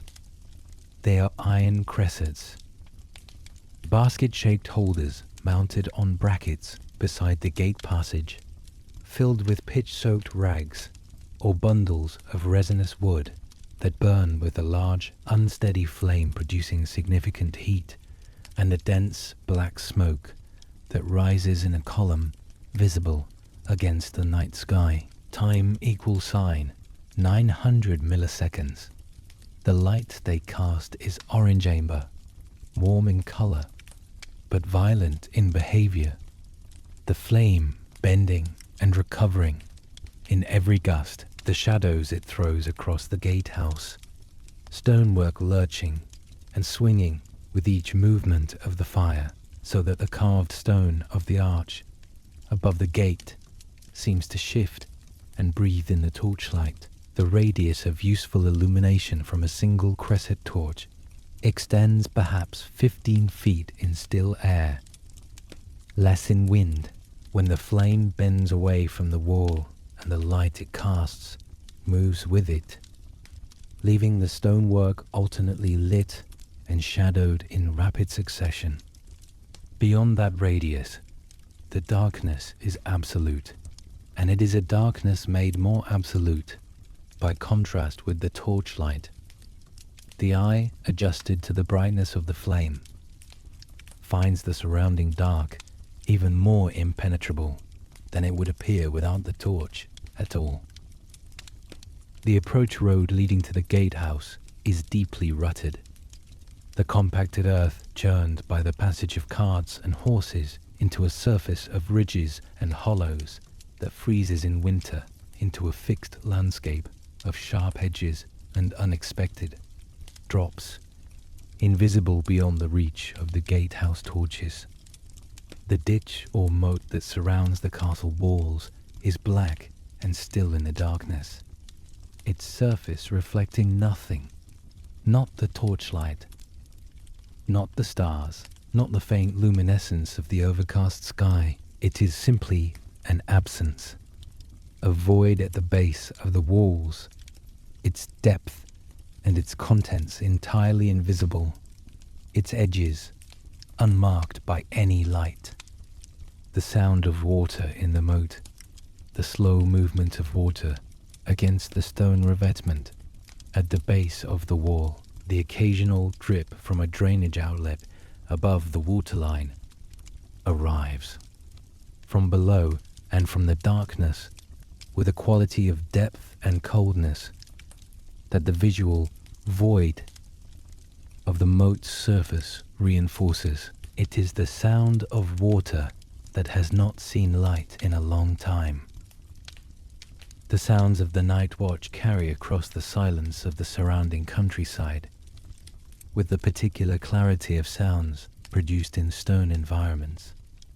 Footsteps on the wall walk above, the regular, measured tread of a guard moving along the battlements, travel through the stone of the parapet, and arrive at the base of the wall as a transmitted vibration, as much as an airborne sound, a rhythmic thud that seems to come from within the stone itself, rather than from the surface above. The occasional exchange between guards, one tower to another, crosses the open air of the inner ward and arrives at the gatehouse, transformed by distance and by the acoustic properties of the enclosed properties, etc. Words indistinguishable, the human voice reduced to its tonal qualities, its rise and fall, its rhythm, stripped of its semantic content and returned to something more fundamental. The creak of the gate itself, the massive timber and iron structure hanging on its pintles, shifting slightly in the wind that moves through the entrance passage, produces a low, sustained groan that travels through the gate's iron fittings and into the stone of the gatehouse arch, emerging from the stonework as a sound with no obvious source, a complaint from the building itself. Inside the gatehouse passage, the darkness is immediate and total. The torchlight from the exterior cressets reaches perhaps 3 feet into the entrance tunnel before the stone walls and the curve of the passage absorb it entirely. And what lies beyond that 3 feet is a darkness that the passage's stone ceiling and walls make more complete than open-air darkness. A darkness with no sky above it, no horizon, no distant variation in tone that might serve as orientation. The stone of the passage floor is worn smooth by centuries of foot traffic, its surface slightly domed at the center, where the wear is greatest, sloping to the sides where drainage channels have been cut to carry rainwater away from the entrance. In the dark, this slight doming is detectable only by the body's balance response, a subtle sense of the ground tilting away from the center line, a proprioceptive signal that arrives without visual confirmation and is therefore slightly disorienting, slightly at odds with the expectation of flat ground. The smell of the passage is the smell of old stone and old iron and the accumulated residue of every fire that has been lit in the cressets above the entrance over decades.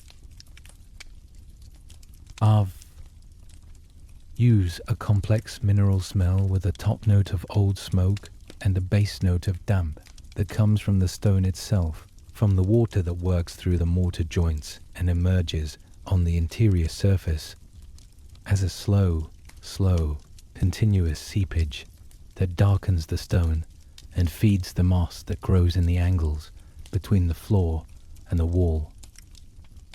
The great hall beyond the gatehouse and the inner ward is the largest interior space in the castle, and its size at night becomes a form of darkness in itself.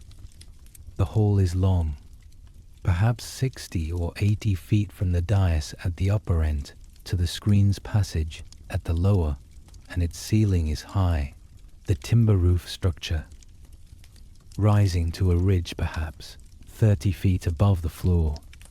During the day, this height admits light through the clerestory windows above the side aisles, filling the upper volume of the hall with a diffuse grey-white illumination that makes the roof timbers visible and gives the space a quality of openness.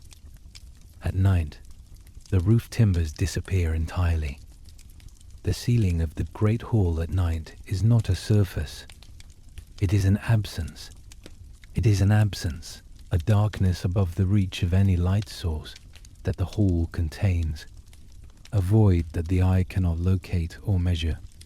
The hall becomes, in effect, a roofless space, or rather, a space whose roof exists but cannot be confirmed, whose upper boundary is lost in a darkness so complete that the mind, unable to find a ceiling, defaults to imagining open sky above. The central hearth of the great hall, burned down from its evening height to its overnight coals, casts a dim red-amber light across the nearest floor stones. Large, irregular flags of local limestone, their surfaces worn smooth and slightly hollowed by generations of foot traffic, their joints packed with the accumulated debris of years of use. The light from the coals extends perhaps 8 feet in any direction before falling away into shadow, and the hall's dimensions mean that the far walls, hung with tapestries whose colors are invisible in the darkness, whose woven figures are lost in the shadow, are as remote from this small red glow as the walls of a cathedral nave, are from a single votive candle. The tapestries themselves move in the draughts that traverse every large stone space, slow, barely perceptible movements of heavy wool that catch the peripheral vision and suggest, in the darkness, a presence that the rational mind dismisses in the animal mind does not entirely accept.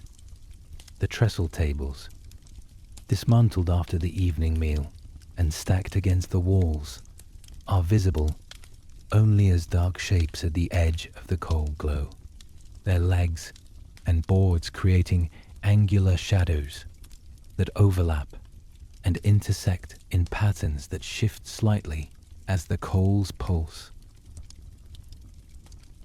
The floor rushes of the great hall settle and compress under the weight of the bodies sleeping on them. The servants and retainers who have no private chamber, who sleep in the hall, as their predecessors have slept in halls for centuries, their wool cloaks pulled over them against the cold that the high ceiling and the stone walls allow to accumulate through the night hours. The rushes carry the smell of the hall's daily life, the residue of food and drink, the smell of the dogs that sleep among the human bodies, the particular organic smell of compressed plant material, beginning its slow decomposition, the smoke from the hearth that has settled into every surface and every fiber. The dogs shift and resettle in the darkness, their movement producing a soft disturbance in the rushes that travels outward from the animal in a wave, audible in the silence of the sleeping hall as a sustained rustling that gradually diminishes and then stops. The stone floor beneath the rushes conducts cold upward through the plant material, with a persistence that no thickness of rushes entirely defeats, a cold that works its way through the sleeping body from below, meeting the cold that descends from the darkness above, so that the body between them is the only warm thing in a space that is otherwise entirely given over to the temperature of the furk stone. The corridor spaces connecting the great hall to the towers and private chambers are where the castle's acoustic character becomes most apparent and most unsettling.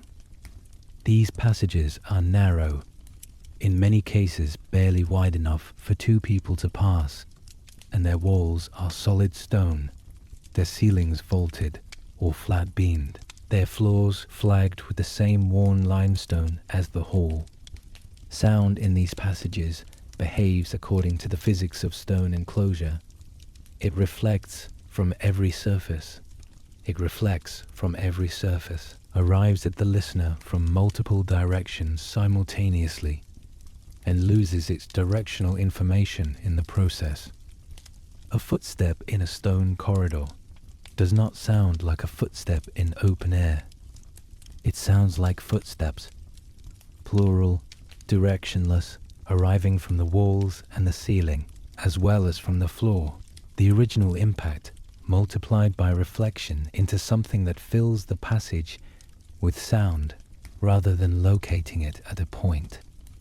The person carrying a torch through such a passage is surrounded by a small sphere of orange light that illuminates the nearest few feet of stone wall and floor and nothing. Beyond, the passage ahead dissolves into darkness within 10 feet. The passage behind dissolves equally quickly, and the torchbearer moves through a mobile bubble of light in a tunnel of absolute dark. The darkness ahead, always the same distance away, regardless of how far the passage has been traveled. The spiral staircases of the towers are a particular environment of darkness and disorientation. These stairs wind upward or downward in a tight helix, their individual treads worn to a smooth concavity at the center by centuries of use their outer edges higher than their inner edges to accommodate the geometry of the spiral. their surfaces in darkness entirely invisible beyond the reach of a carried light. The newel post at the center of the staircase, the stone column around which the treads wind, is the only reliable tactile reference available to someone ascending or descending without light, and the hand that finds it in the dark finds a surface cold and slightly damp. It's stone, worn smooth on the side that hands have touched, and rough on the side they have not. The darkness above a spiral staircase is absolute.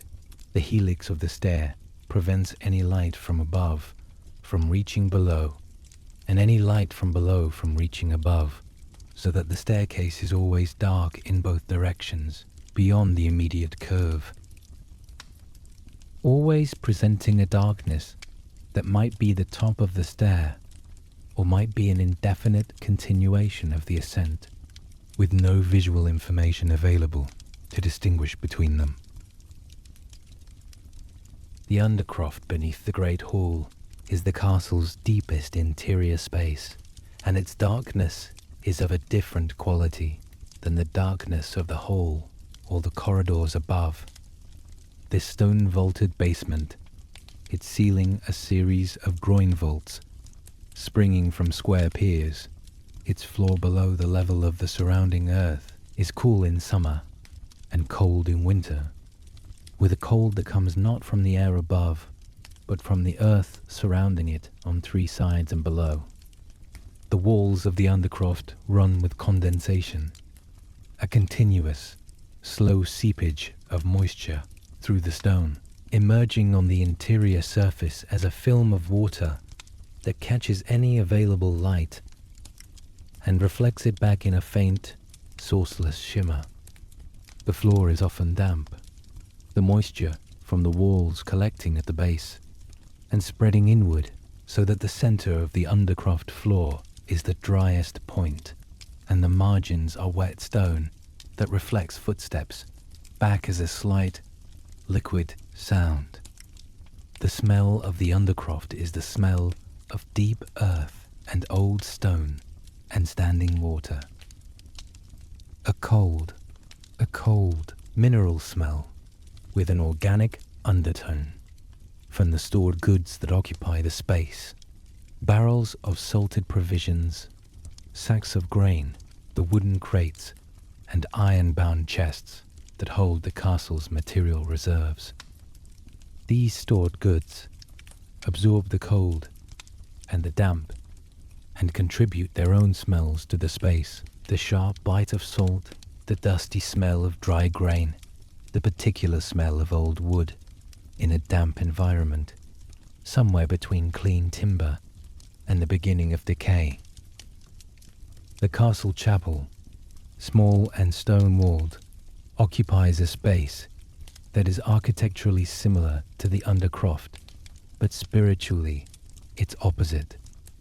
Where the undercroft is a space of material storage, of practical provision against siege and shortage, the chapel is a space of spiritual provision, a place where the boundary between the human world and what lay beyond it was understood to be deliberately thinned, where the sacred was made present through the continuous burning of the altar lamp. That lamp, a small iron vessel of oil with a wick of plant fiber, burning before the altar through every hour of the night, is the chapel's only light source after compline, and its flame is small enough that it illuminates the altar cloth and the carved stone of the reredos behind it with any clarity, and casts only the faintest glow across the nearest floor tiles and reaches the walls of the chapel, not as illumination, but as the barest suggestion of warm tone against the cold grey of the stone. The darkness of the chapel beyond the altar lamp is not the darkness of neglect or absence. It is the darkness of a space that has been given over to something that does not require light, a darkness that presses against the small flame of the altar lamp from every direction and that the flame holds at bay not by illuminating it, but simply by existing within it, a point of warmth and continuity, in a space that the stone would otherwise surrender entirely to the cold. The acoustic character of the chapel at night is the most extreme expression of the castle's general acoustic strangeness. The stone walls, the vaulted ceiling, the hard floor, all of these surfaces reflect sound with a completeness that timber and daub never approach. And in the silence of the night hours, the sounds that the chapel produces are the sounds of the stone itself, the drip of condensation from a ceiling joint arriving at the floor with a clarity and resonance that the vault amplifies into something resembling a deliberate tap. The movement of air through the gap beneath the chapel door, producing a sustained, variable tone that shifts in pitch with the wind outside, and that the stone walls shape into something resembling a voice without words. The wind outside, pressing against the chapel's exterior walls, transmits itself through the stone as a low vibration that is felt in the body before it is heard by the ear, a physical presence of the outside world within the interior of the most protected space in the castle. A reminder that the stone, however thick, is not a seal, but a membrane. The silence between these sounds has a weight and a pressure that is specific to stone enclosure, not the open silence of a field at night, which has direction and distance, but a closed silence that presses in from every surface. Simultaneously, a silence that the small flame of the altar lamp does nothing to diminish. The hidden spaces of the castle, the passages within the thickness of the walls, the underground chambers beneath the towers. Well, the underground chambers beneath the towers. The drainage tunnels that ran beneath the foundations to carry water from the interior to the ditch outside were spaces of a different order of darkness again. These were spaces not merely unlit, but designed to be unlit. Spaces whose function depended on concealment, on the invisibility that darkness provided. The wall passages, where they existed, were barely wide enough for a single person moving sideways. Their walls, the rough interior face of the dressed stone exterior. Their floors, the bare rubble fill between the wall's outer and inner skins. The underground chambers beneath the towers, used for storage, for the confinement of prisoners, for the concealment of valuables during siege, were spaces in which the darkness was so complete and so sustained that the distinction between eyes open and eyes closed ceased to be meaningful. Spaces in which the body's sense of its own position in space became unreliable within minutes of the removal of any light source. These chambers smelled of the earth that surrounded them, cold, mineral, with the particular smell of stone that has been wet for a very long time, and of whatever they contained, and of the particular quality of air that has not moved in a long time. An air that is not stale exactly, but that carries the absence of wind and weather, and the outside world as a physical characteristic, a heaviness that is not unpleasant, but that registers in the lungs as different from the air of open spaces. The castle at night was not the impregnable fortress of later imagination. Its walls, however thick, admitted cold through every joint and every crack in the mortar. Its towers, however high, were filled with a darkness that the torches on the walk could not reach. Its great hall, however large, contracted at night to the small red radius of its banked half. The rest of the space surrendered to a darkness as complete as the darkness of the open field beyond the moat. The stone that gave the castle its defensive strength gave it also its acoustic strangeness, its penetrating cold, its capacity to transform the ordinary sounds of water and wind and small animals into something that arrived without direction and without explanation. And without explanation, something that the darkness prevented from being investigated and the stone prevented from being dismissed. The walls did not keep the night out.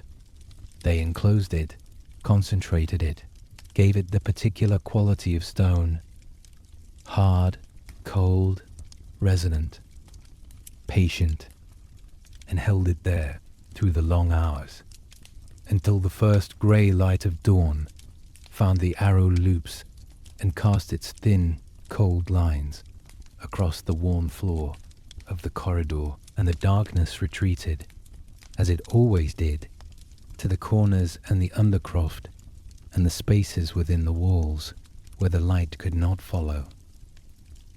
The castle's relationship to the surrounding darkness was not one of mastery but of negotiation. Break time equal sign 900 millikens. The torches at the gatehouse created their small orange worlds and made the darkness beyond them more absolute by contrast. The altar lamp in the chapel burned through the night and illuminated nothing beyond the altar cloth. The guard's footsteps on the wall walk travelled through the stone and arrived transformed, directionless, their human origin uncertain. And in the undercroft, in the wall passages, in the spiral staircases descending into the foundations, the darkness that the castle enclosed was indistinguishable from the darkness outside its walls.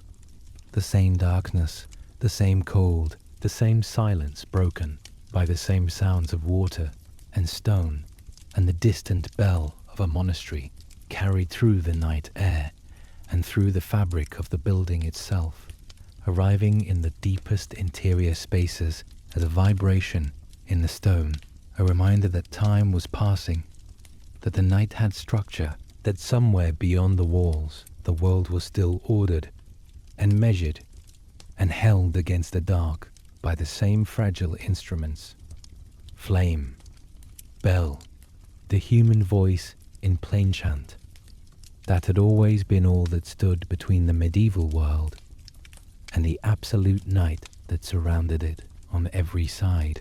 In the absolute darkness of a medieval night, time ceased to be a measurable quantity. It became instead a physical experience, something felt in the body, rather than read from any instrument, something known through cold and hunger, and the slow, involuntary drift towards sleep, rather than through any external reference that could be consulted or confirmed. The darkness that settled over the village, the forest, the castle, and the monastery at the close of each day was not merely the absence of light.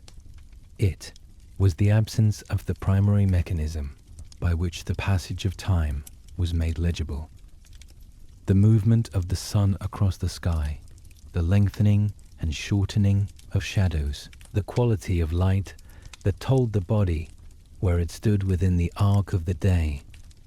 Without these references, the night became a single, undifferentiated mass of darkness, its hours indistinguishable from one another, its duration unmeasurable by any faculty the body possessed.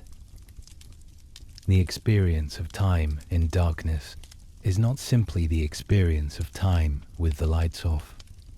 Research into the psychology of temporal perception has established that the human sense of time's passage is profoundly dependent on external stimuli, on the variation of light and sound and temperature that marks the movement of the world through its cycles. Remove those stimuli, place a person in a space of unchanging darkness and unchanging temperature, and the perception of time distorts in ways that are both predictable and extreme. Hours feel simultaneously endless and unmeasured. Endless because the darkness offers no evidence that time is passing. Unmeasured because the body's internal clock, without external calibration, drifts and loses accuracy within hours. The medieval person, lying awake in the dark of a winter night, the fire banked and the rushlight long extinguished, had no reliable way of knowing whether an hour had passed since the last bell or 3 hours, whether dawn was an hour away or 5. The darkness was the same darkness at midnight as at the 3rd hour of the morning, and the cold that had advanced through the room since the fire diminished was a gradient too slow and too continuous to serve as a reliable clock. Into this temporal void, the church had placed its bells, the canonical hours, the 7 daily offices that structured monastic life, and, through the sound of monastery and church bells, structured the life of every community within earshot, were the primary framework by which the medieval night was divided into comprehensible intervals. The night offices were 3 compline, matins, and lauds, each ringing from the church tower or the monastery bell chamber at its appointed time, each sending its tone across the sleeping countryside as a temporal anchor in a darkness that would otherwise have no fixed points. These bells were not merely convenient timekeeping devices.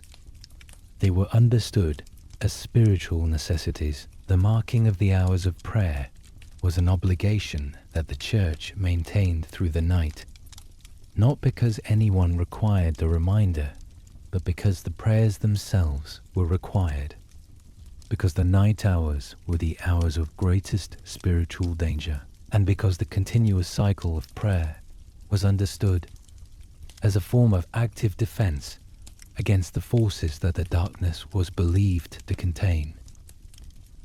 Compline rang at the close of the day's final prayer.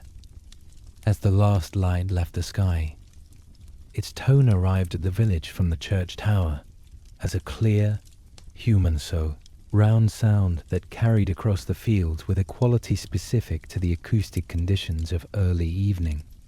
The air still relatively warm from the day's heat, sound travelling through it with a directness and clarity that the colder hours of the night would modify.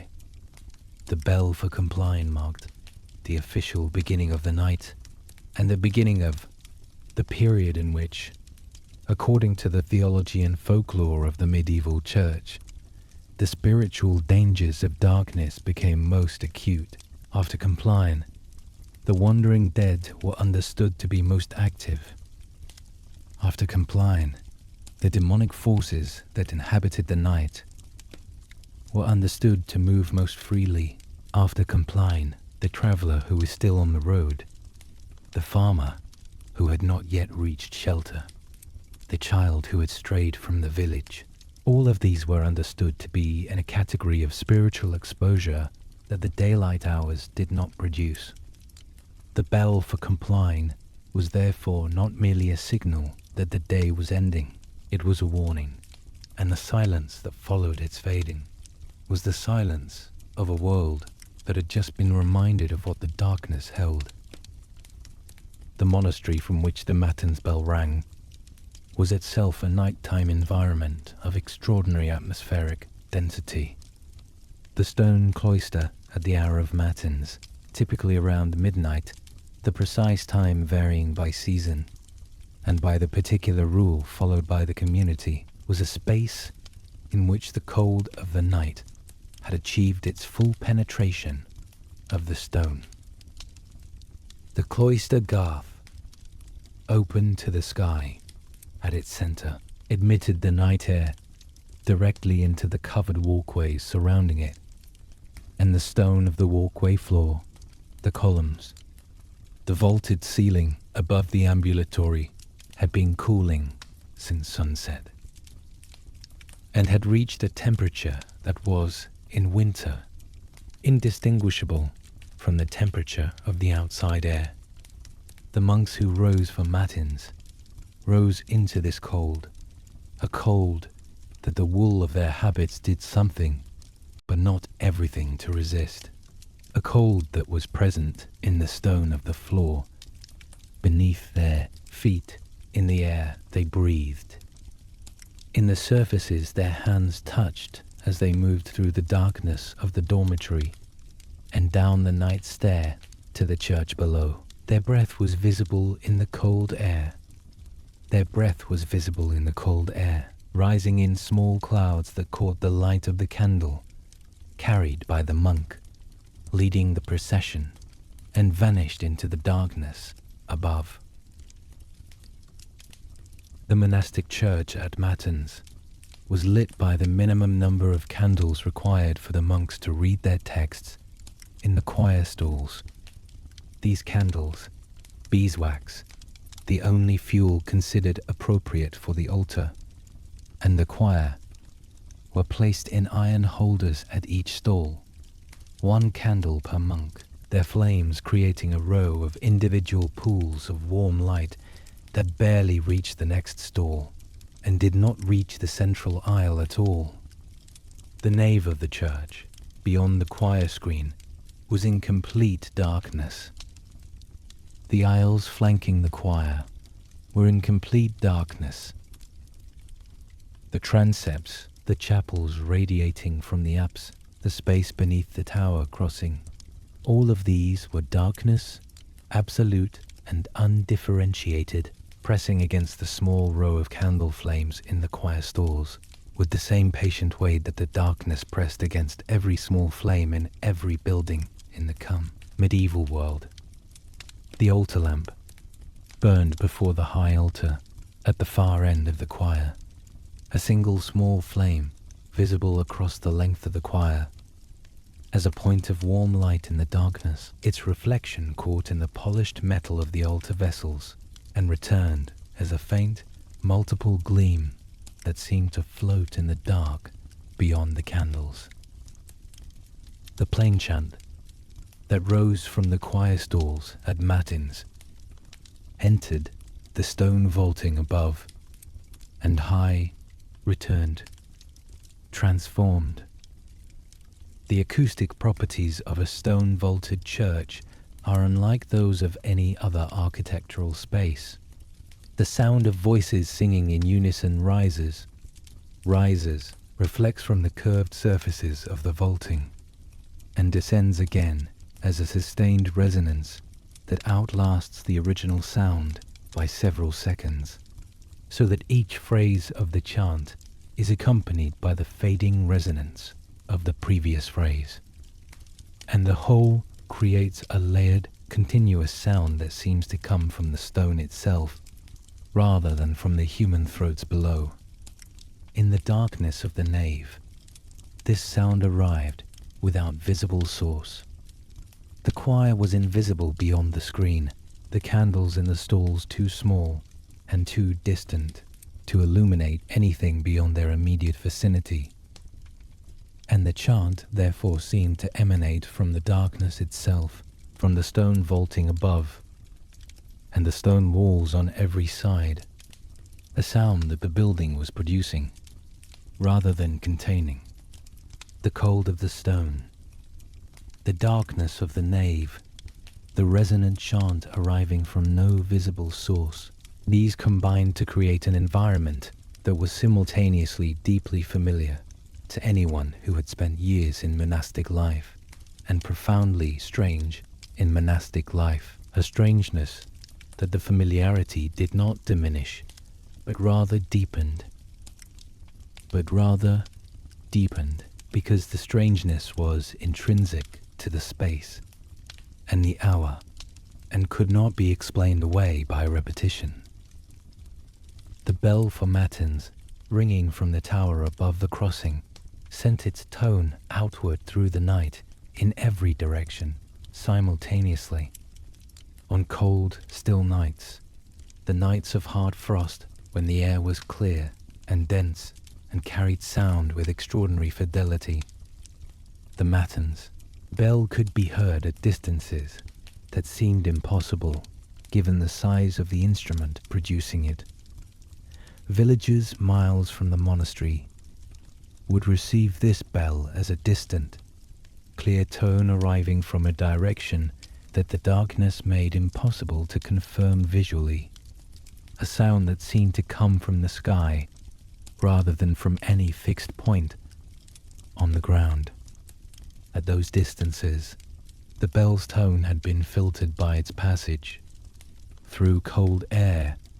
The higher frequencies attenuated, the lower frequencies preserved, so that what arrived was a sound rounder and deeper than the bell's actual voice, a sound that the distance had made more resonant rather than less. The silence that followed it was the silence of a world that had just been reminded that it was not alone in the dark, that somewhere in the night the human project of marking time and maintaining prayer was continuing, that the darkness had not gone entirely unwitnessed.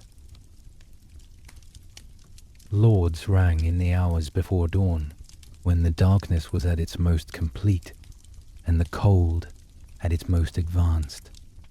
By the hour of Lauds, the fires in the village dwellings had diminished to their lowest point, the coals grey and barely alive, the cold having worked its way through every wall and floor and sleeping body to a depth that the morning fire would take an hour to reverse. The frost that had been forming on exterior surfaces since midnight had reached its full extent, a rime of ice crystals covering every horizontal surface, every blade of stubble in the harvested fields, every thatched roof and fence post and stone coping, catching the faint luminescence of the overcast sky and returning it as a cold, sourceless gleam that was not light in any useful sense, but was the first visual information available since the last stars had been obscured by cloud.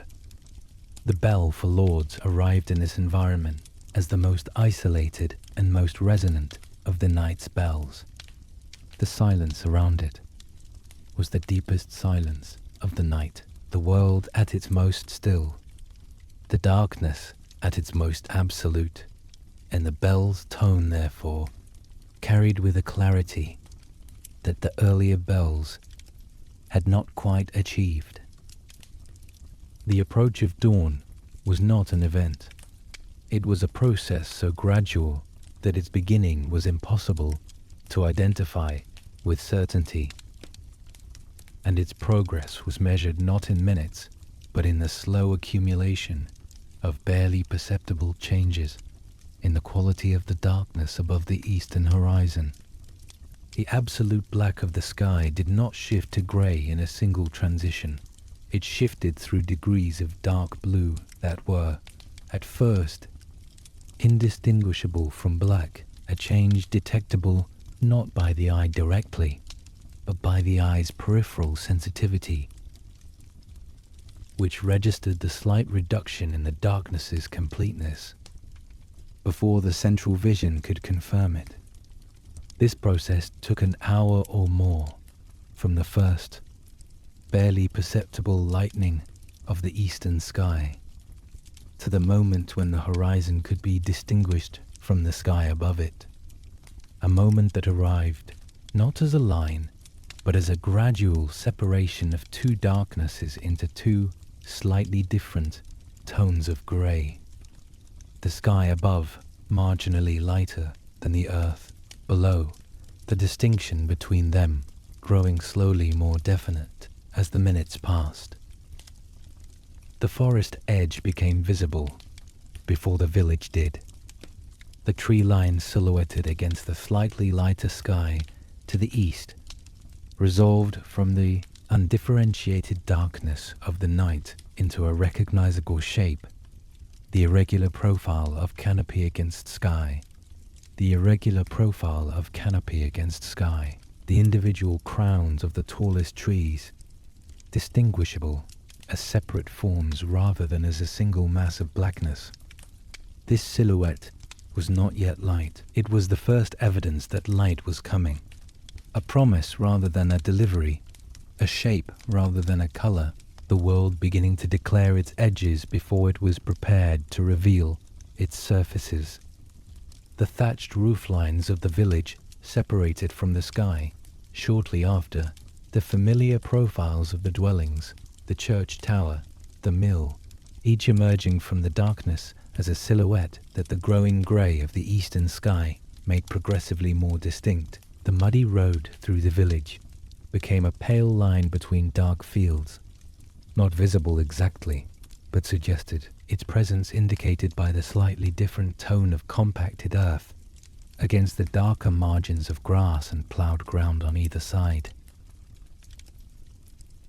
The frost was the first surface to catch the dawn light, and it caught it before the sky had delivered anything that could properly be called light. The ice crystals covering every horizontal surface, the thatch, the fence posts, the stubble of the harvested fields, the mud of the road where it had frozen overnight, were oriented in every possible direction, and some fraction of them were oriented to catch and reflect whatever faint luminescence the eastern sky was beginning to produce. The result was a faint, cold gleam that seemed to rise from the ground rather than descend from the sky. A glow without source, without warmth, without color, that made the frosted surfaces of the village and the surrounding fields, the fire, brightest things in the landscape before the sky above them, had brightened enough to be called anything other than dark. The ground glowed faintly. The sky above it was still dark. The world was briefly inverted. Light seeming to come from below, darkness persisting above, and then the sky caught up, and the inversion resolved, and the cold grey of early dawn settled over everything simultaneously. The sounds of the night gave way before the light did. The owls fell silent first. The tawny owl's sustained hoot ceasing sometime in the hour before dawn. The barn owl's shriek, absent from the acoustic landscape well before the first grey light appeared. The nocturnal rustling in the straw of the village dwellings diminished as the mice and rats retreated to their daytime concealment. The distant wolves, if they had been present in the night's soundscape, were gone from it before the forest edge became visible against the lightening sky. The silence that followed the departure of these nocturnal sounds was a different silence from the silence of the deep night.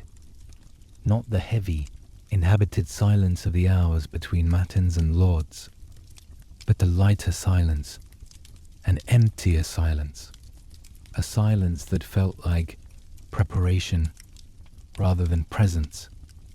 Into this silence, the first bird calls arrived, tentative, isolated, a single robin or blackbird, testing the acoustic environment of the pre-dawn, its call hanging in the cold air without response for a long moment before another voice answered from a different direction. And then another, the chorus building slowly from these isolated beginnings into something that accumulated across the village and the surrounding fields, and the log, the forest edge, arriving well before any visible light, and announcing the dawn's approach with a certainty that the gradual lightening of the sky had not yet achieved. The full arrival of dawn light over the village was not dramatic. It did not arrive with the sudden warmth and color of the romantic imagination. No golden rays, no dramatic shadows, no transformation of the landscape from darkness to brilliance in a single moment. It arrived as a slow, inexorable reclamation of visibility, the grey light strengthening by imperceptible degrees until the surfaces of the world were once again legible. The texture of the thatch visible. The texture of the thatch visible. The individual stones of the church wall distinguishable. The mud of the road revealing its churned surface of ridges and hollows and frozen wheel ruts. Color returned last, and most slowly. The first color to appear was not warmth, but cold. The blue-grey of frost-covered surfaces, the pale brown of dead grass, the dark brown of wet earth, where the frost had not reached, the warmth of the rekindled hearth fires, their smoke beginning to rise from the smoke holes of the village dwellings in thin columns, that the still morning air held vertical for a moment before the first breeze dispersed them, was the first warm color in a landscape that was otherwise entirely composed of cold tones. The darkness retreated, not in defeat, but in withdrawal. It pulled back from the open ground, first from the fields, from the road, from the surfaces of the village, buildings, and gathered itself into the places where the light could not yet follow. The forest interior, where the canopy blocked the dawn as it had blocked the night sky, maintaining its particular absolute darkness for an hour or more after the open ground outside had become fully visible. The shadows beneath the deep eaves of the thatched roofs, where the overhang created a band of shade that the low angle of the early morning sun could not penetrate. The corners of rooms where the newly opened shutters admitted a shaft of grey light that illuminated the center of the space, while leaving the angles and recesses in a shadow that was not the darkness of the night, but was not yet the full light of day. In the undercroft of the castle, the darkness that had occupied the space through the night remained undisturbed. No window, no shaft of dawn light reached those stone-vaulted depths, and the darkness there was the same darkness at the 9th hour of the morning as it had been at the 9th hour of the night, patient and complete, and entirely indifferent to what was happening above it. The village in the first light of morning was the same village that had existed before the darkness claimed it, and it was not the same village at all. The frost on the thatch caught the cold morning light and held it in a million tiny facets of ice that would be gone within an hour of the sun's full rise,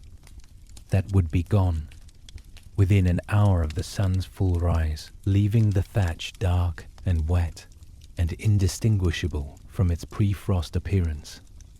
The smoke rising from the rekindled hearths carried the smell of new fire, the particular smell of fresh wood, catching on old coals, a smell that was simultaneously the smell of warmth returning and the smell of another day beginning its cycle toward another night. The mud of the road, frozen overnight into a fixed landscape of ridges and hollows, would soften as the morning advanced and the frost released its grip, returning to the yielding, treacherous surface that it had been before the cold claimed it, a surface that the night had temporarily organized into something rigid and predictable, and that the day would return to its natural state of formless variability. What the medieval night had been was not simply a period of darkness between two periods of light. It was a complete and separate world, a world with its own physics of perception, its own temporal structure marked by bells rather than by the movement of the sun, its own inhabitants, both natural and supernatural, its own sounds and silences and cold and smell.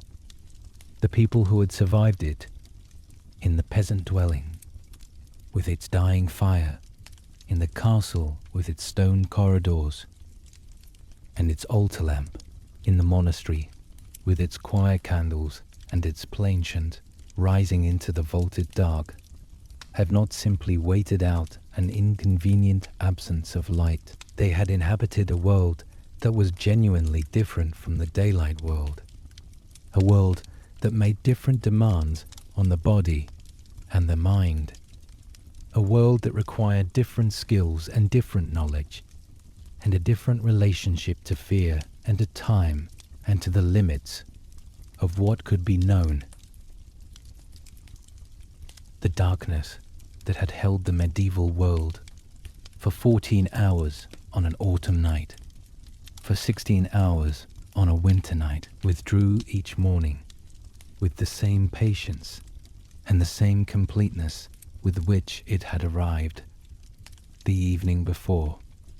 It retreated to the forest, to the undercroft, to the corners of unlit rooms, to the spaces within the walls where light had never reached, and would never reached, and would never reached. It waited there through the hours of the day with the same patient, absolute quality that it brought to the hours of the night, not hostile, not malevolent, simply present, simply the default condition of the world in the absence of the sun, simply the darkness that had always been there before the first fire was lit and would be there long after the last one went out. The bells had marked its passage, the fires had held its edge, the prayers had named what it contained, and the dawn had returned, as it always had, to reclaim the surfaces of the world for another day, leaving the darkness to its patient occupation of the deep places, the shadowed places, the places beyond the reach of any flame, waiting, as it had always waited, for the next sunset to return it to its dominion over everything that the light had temporarily, provisionally, and always imperfectly held at bay.